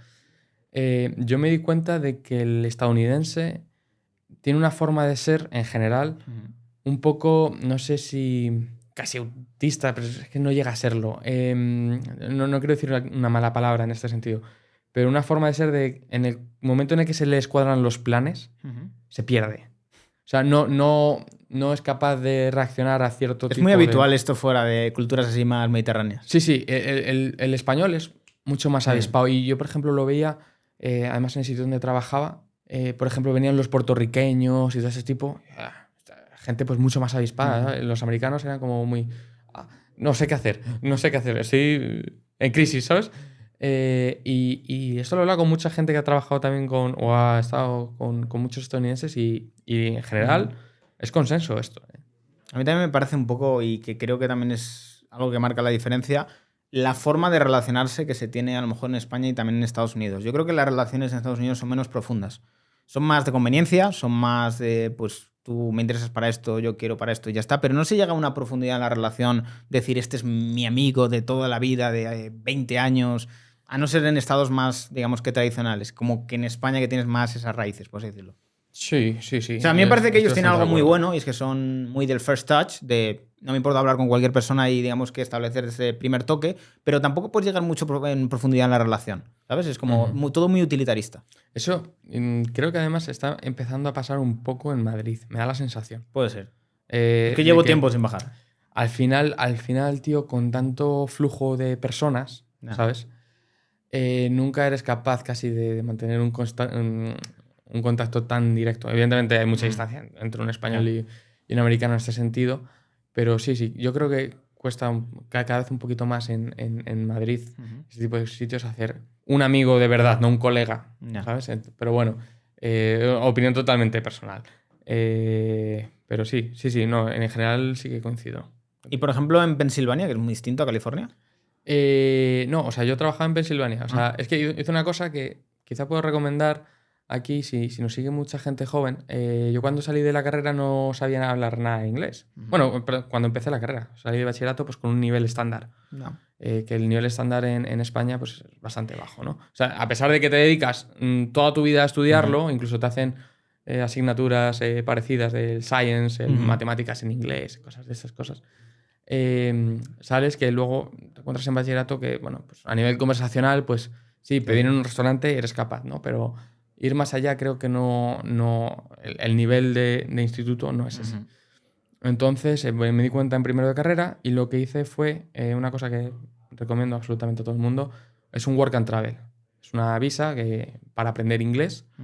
Entonces, mientras mi primer año de universidad, durante el verano me fui a trabajar en un parque de atracciones en Estados Unidos, en Pensilvania. Y ahí pues fue el sitio donde yo fui capaz de tener un nivel de inglés que me permitiera soltura. Vamos, nada más allá de la anécdota esta. Sí, pero bueno, a ver, es la única forma de realmente enfrentarte, porque yo creo Sí, que no, claro. cuando estás rodeado de toda gente que habla español, por mucho que quieras, estás en el mood español. A mí me pasa porque a mí no se me da nada mal el inglés, pero es como que me tengo que poner con el chip en inglés, ¿sabes? Si ya estoy en el chip en inglés, mi cabeza va en inglés y funciono en inglés. Pero como esté aquí en España, no tengo el chip en inglés y me cuesta más arrancar. Sí, la única forma de aprender un idioma, en mi opinión, es la inmersión lingüística. Sí. O sea, no puedes aprender un idioma, no puedes aprender a hablar inglés bien en España, ni chino en España. Tienes que ir a China, te tienes que ir a Francia, aprender francés, lo que sea, ¿no? Y que luego también no te enfrentas a situaciones distintas. En el sentido de que te enfrentas a lo mejor a tu profesora que siempre habla igual. Pero la realidad de fuera es que hay gente que habla de muchas maneras, acentos distintos, hablan más alto, más bajo, más rápido, más despacio. Y siempre vas a tener más facilidad a lo mejor de entender a unos o a otros. Pero el enfrentarte a muchos de ellos también te da un oído más diverso. De, vale, este sonido pudiera así, pero también pudiera así. Sí, pues yo qué sé, cuando hablas con el típico, con el británico o con el americano, no tiene absolutamente nada que ver. O sea, de hecho, mi oído está mucho más entrenado para el inglés americano y hay veces, pues, o sea, cuando volví de estar 3 meses allí, pasé por Londres para hacer el transbordo y no me enteraba de lo que me decían. Sí. El A inglés, mí hay porque una además era cosa muy cerrado. que la gente dice, no, el inglés de Gran Bretaña es el más puro, los cojones. O sea, eso está... O sea, vale, hay cierta gente que es súper posh, que habla súper perfecto y demás, pero hay una cantidad de acentos raros. Sí. Y como hay mucha inmigración de gente que habla un inglés rarísimo, que en Estados Unidos no tienes tanto. Sí, sí, totalmente. Pero bueno, vamos a tocar otra vez el tema, que es que nos desviamos muchísimo. Sí. Bueno, nos ponemos aquí a hablar. No, tal. pero esto a la gente le gusta, ¿eh? Porque Sí. vayamos ahí un poco tocando diferentes palos. Bueno, por no tocar todo el tema mismo del tema de la brecha generacional. Pero sí, o sea, es que a mí me gustaría que la gente, pues a lo mejor en los comentarios y tal, luego me meteré a verlo y tal, que pusiera cuál es su punto de vista, cuáles son las soluciones que creen que puede haber, porque o sea, yo me dedico a darle vueltas y vueltas y vueltas y es que no veo ningún tipo de transición que pueda contentar a todas las partes. Yeah. Creo que es imposible. Yo estoy buscando un poco la piedra filosofal. Nunca vas a llegar, ¿no? Pero no le veo ningún tipo de solución a medio o corto plazo. Yo tengo que decirte que tristemente la solución que estoy viendo de la mayoría de la gente es que están yendo. O sea, es así. O sea, te podría decir un montón de gente. Te echan. Sí, sí, no es que te vayas, es que te han echado ya. Sí. Y además gente que tiene negocios, que están o en Portugal, o se han ido a Dubái, o están aquí en Andorra. O sea, todos buscan perfiles de países con pocos impuestos que les permita tener, digamos, que visa de trabajador digital o nómada digital, o en sitios que tienen, digamos, que facilidad para los negocios. En el caso de Portugal ya se ha acabado, pero tenías la capacidad de tributar al 0% con la visa que tenías en ese momento, creo que era el NHR, no me acuerdo si se la Golden Visa esta. Sí. No, era una visa específica del nómada digital, pero ya la han quitado. O sea, la Unión Europea ha dicho, aquí esto es mucho chiringuito. Andorra, pues pasa lo mismo. Lo que pasa es que han subido ahora por el tema de que ha venido mucha gente, han subido la fianza, 50.000. Pero Dubái ahora está tirando mucho. O sea, yo conozco un montón de gente que está en Dubái, un montón. ¿Y qué ocurre? Pues que tienen seguridad, tienen 0% de impuestos, aunque ahora han metido un 5% a partir de un nivel, no me acuerdo tanto en cuánto era, pero tienes que ganar mucha pasta, 5%. Y también lo que ocurre es que tampoco está tan lejos en la práctica, son 5 horas y pico. Bueno, eso está pasando bastante en España. O sea, España viene bastante nómada digital. Por ejemplo, puntos que yo creo que son así más indicativos de esto son Málaga, Barcelona y creo que también Madrid. Viene mucha gente, extranjeros, con salarios muy altos, que al final lo que hacen es desplazar al local que no tiene una economía o un salario grande. Entonces, al final, tío, ¿qué estás haciendo? Que, por ejemplo, los centros de las ciudades parecen, no sé, Disney World, tío. O sea, Madrid no es de los madrileños. O sea, es un barrio, es a lo mejor, pues yo qué sé, si vives en Villaverde o donde sea, es tu barrio, pero nunca notas realmente que estás en Madrid porque no tienes la Puerta de Alcalá, no puedes ir al Manzanares, no puedes ir a la Plaza Mayor, porque al final, ¿qué pasa? Que son decorados para atraer turistas. Entonces, claro, al final pierdes mucho sentimiento de identidad, de pertenencia a algo en lo que no hay, porque cuando tú metes una cantidad muy grande de población flotante que no es del sitio, por las propias dinámicas sociales y el propio funcionamiento de los sistemas complejos, todo eso se deteriora y se termina rompiendo todo tipo de cohesión social. Ya no vas como hablamos antes, ya no vas al vecino a pedirle la sal, ¿vale? La pides por globo. Entonces, pues bueno, tristemente yo creo que es que vamos a ver, nuestra generación vamos a ver cómo mueren las comunidades. Y es algo que no se puede recuperar. Sobre todo, además, dicen, oye, para lanzarlo un poco con el tema de las pensiones, ¿cómo vamos a mantener el sistema de pensiones? Ya sabemos que es un sistema que es totalmente injusto, que está totalmente dominado por el Estado y que necesita mucha más... O sea, es una estafa porque necesita más gente abajo para que lo sostenga. Entonces, si tú ya sabes estas cosas, dices, bueno, pues ¿qué soluciones hay? Pues mira, nunca te hablan de aumentar la productividad, te hablan de traer más inmigrantes. Inmigrantes que, en su mayoría de casos, son menos productivos que todos los emigrantes españoles que se van por la situación económica que tenemos. Entonces, y que encima están llevando a una sustitución demográfica de España. De que es que cada vez nacen menos niños españoles. Todos son de padres extranjeros o por lo menos un padre extranjero. Entonces, pues oye, ves que realmente hay una sustitución demográfica que va a terminar por cargarse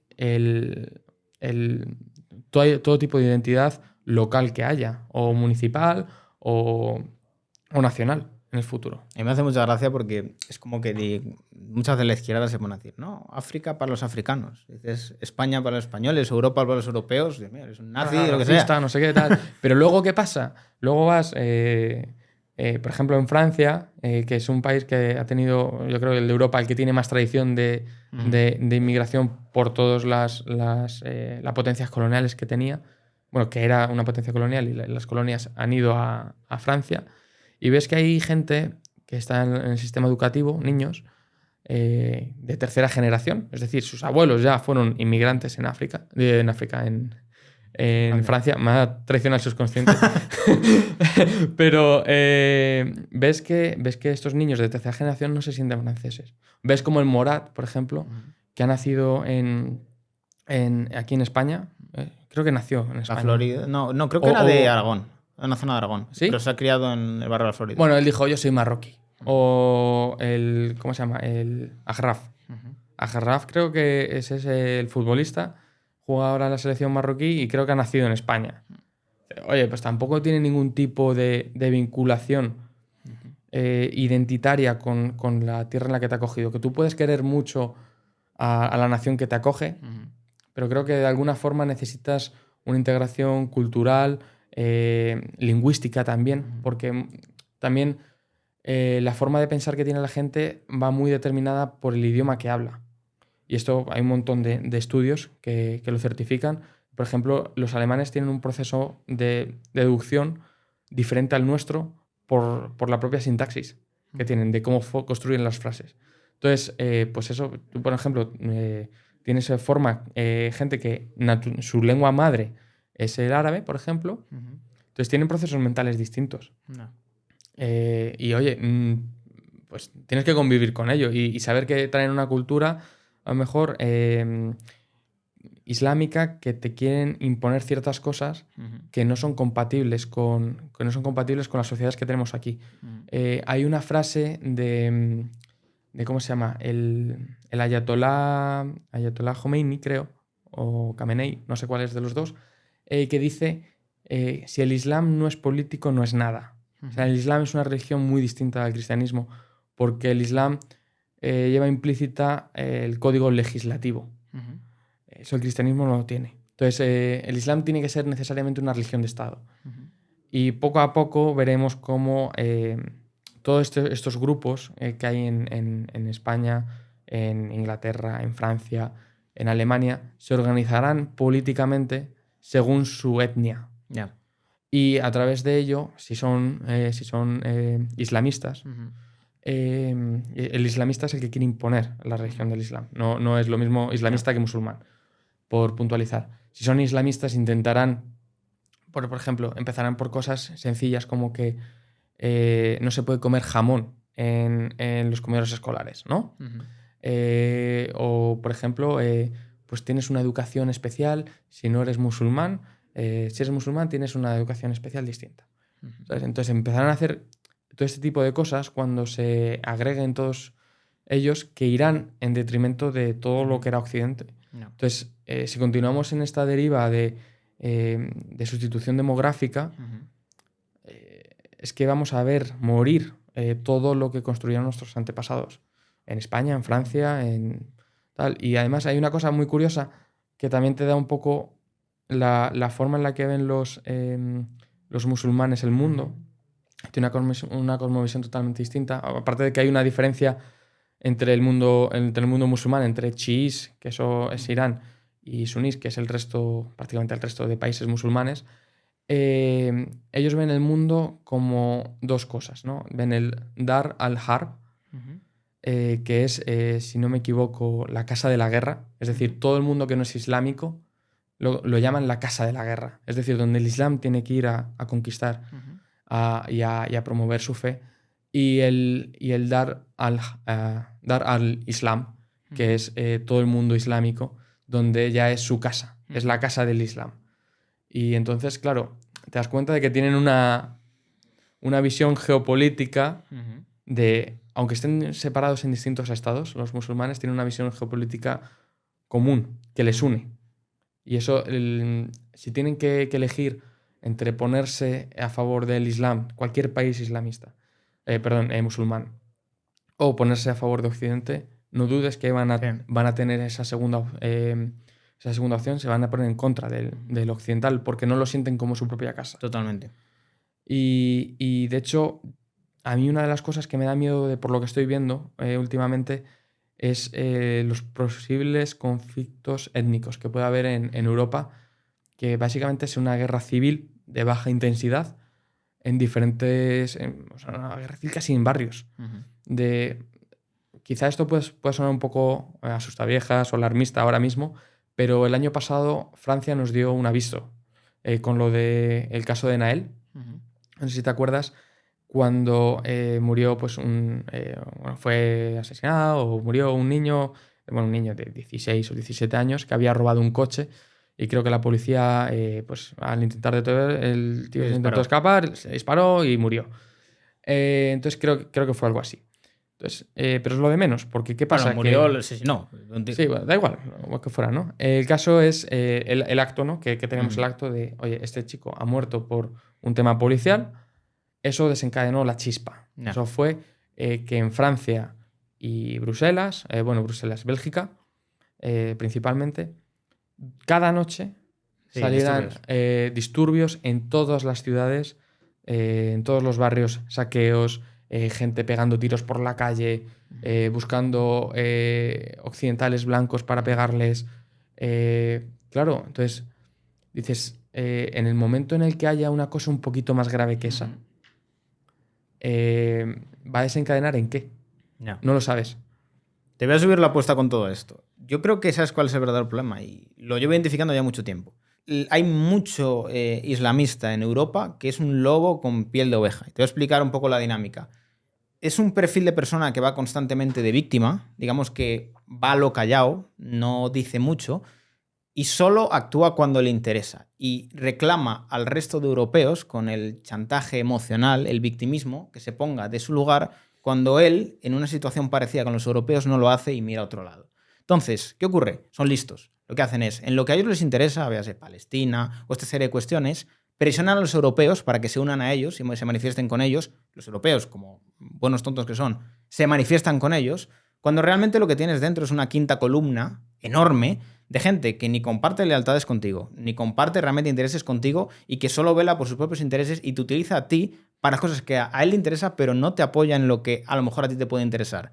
Entonces, tienes una parte de la población que está con los suyos, muy unidos, muy a una, y tienes a los europeos divididos, y una parte de esos europeos incluso traiciona al resto de europeos para venirse con esta gente. Y eso es algo problemático. ¿Por qué? Porque realmente te hace darte cuenta, frente a estas situaciones, que ellos tienen capacidad de movilización, de protesta, de generar un impacto a nivel social, cuando el europeo no lo hace. El europeo no se mueve nada. Y si se mueve, de alguna forma, es criminalizado como es que la extrema derecha, nazis y demás. Y esto es algo problemático porque frena mucho la movilización y les da mucho poder a ellos en este sentido. ¿Por qué? Porque tienen capacidad de unirse, están juntos, se movilizan, están en las calles, van todos a una y tienen esa parte identitaria. Y de ahí el gran conflicto. Y es que hay una parte cultural que tiene un arraigo muy grande ellos, una parte religiosa muy grande, que nunca va a poder convivir con la otra parte del occidental, con una cultura más cristiana. O sea, no va a poder convivir porque es o uno u otro. Y la tendencia demográfica es clara. Es algo problemático. Evidentemente, con todo esto, tienes perfiles de musulmanes muy distintos. Tienes musulmanes que quieren imponer todo lo suyo y que no quieren adaptarse. Y otro tipo de musulmán que realmente ha llegado a Europa porque no le gustan sus países y se han adaptado. Son musulmanes, pero se han adaptado y no imponen nada realmente. O sea, son gente que está totalmente adaptada dentro de la sociedad española, pero tiene una religión distinta. Y creo que el problema que tiene principalmente el europeo es no ser consciente de este lobo con piel de oveja que va constantemente de víctima.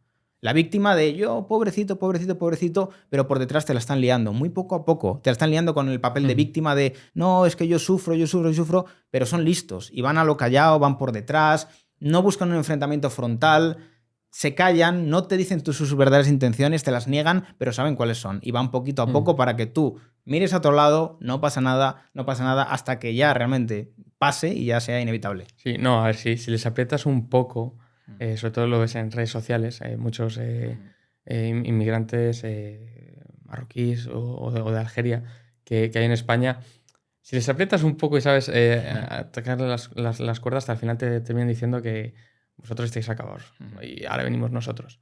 Y te lo dicen abiertamente y lo saben. Entonces, este islamo-izquierdismo, si lo queremos decir, es una propia contradicción en los términos para la propia izquierda.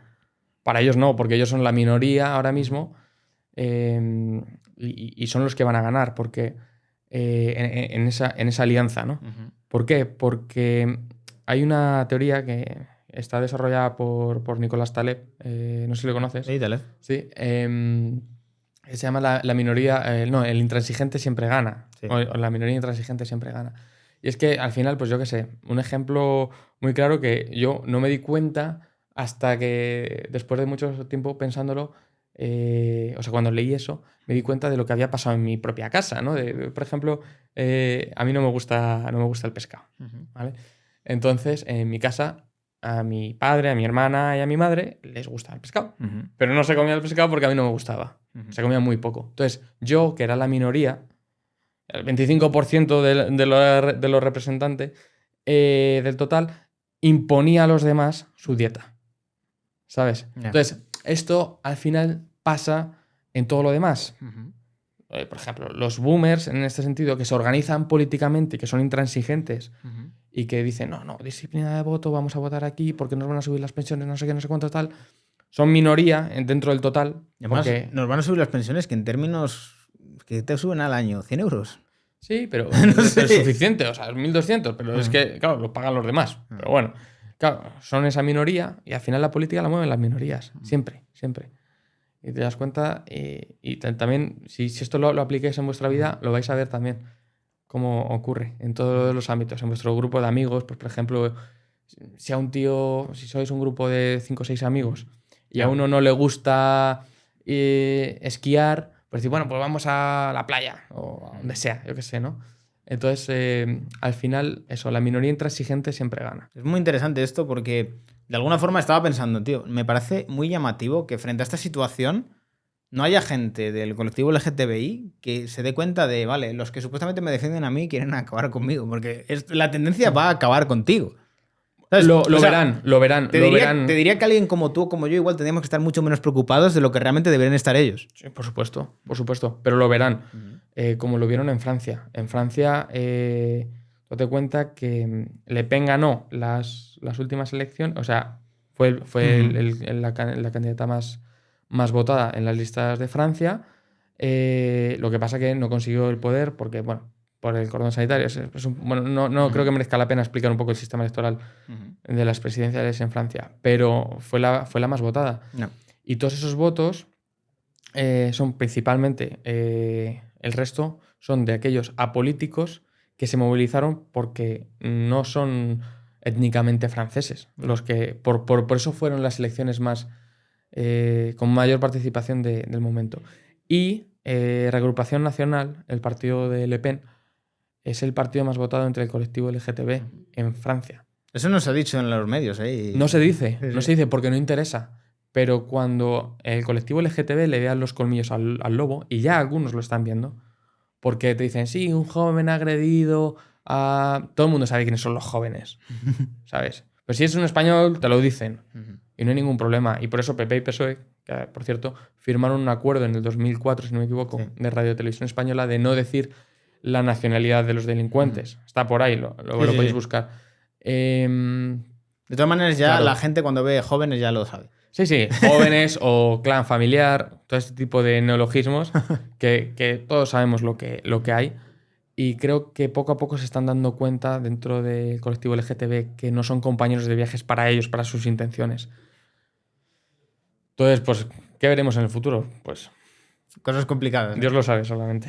Bueno, Adrián, yo creo que cerramos. Hemos tocado de todo. Hemos tocado cosas sorprendentes como el 11M o Carrero Blanco. Y poco nos podemos meter en muchos araos. Y las pensiones también. Os dejaré en la descripción también el documental del cual hablamos al principio, que es muy interesante para que lo veáis. Se llama Boomercracia, para que lo puedan ver. Y nada, Adrián, muchísimas gracias por venir. Si quieres decir un último mensaje. Nada, muchísimas gracias a todos, sobre todo a ti, Víctor, por escucharme. Y nada, si queréis, id a ver el documental. Y también me gustaría recomendaros un par de amigos míos que también hacen podcast y este tipo de comunicación, que tienen cosas muy interesantes. Sobre todo el de Mayor Oreja, lo vi en uno de ellos. Unos son Terra Ignota, yo creo que los conoces, ¿no? Me suena, sí. Los conoces. Me suena haber visto en Twitter. Son unos tíos estupendos, además son todos muy buena gente. Y el otro es La Orden Podcast, que también tiene unos podcasts muy interesantes, están en iVoox, los podéis encontrar. Y nada, súper recomendados todos. Además os lo vais a pasar muy bien viéndolos porque también son, además de muy explicativos y son muy inteligentes todos, lo explican con mucha gracia. Entonces, yo os lo recomiendo. Muchas gracias, Adrián. Y nada, chicos. Nada. Nos vemos en el próximo podcast.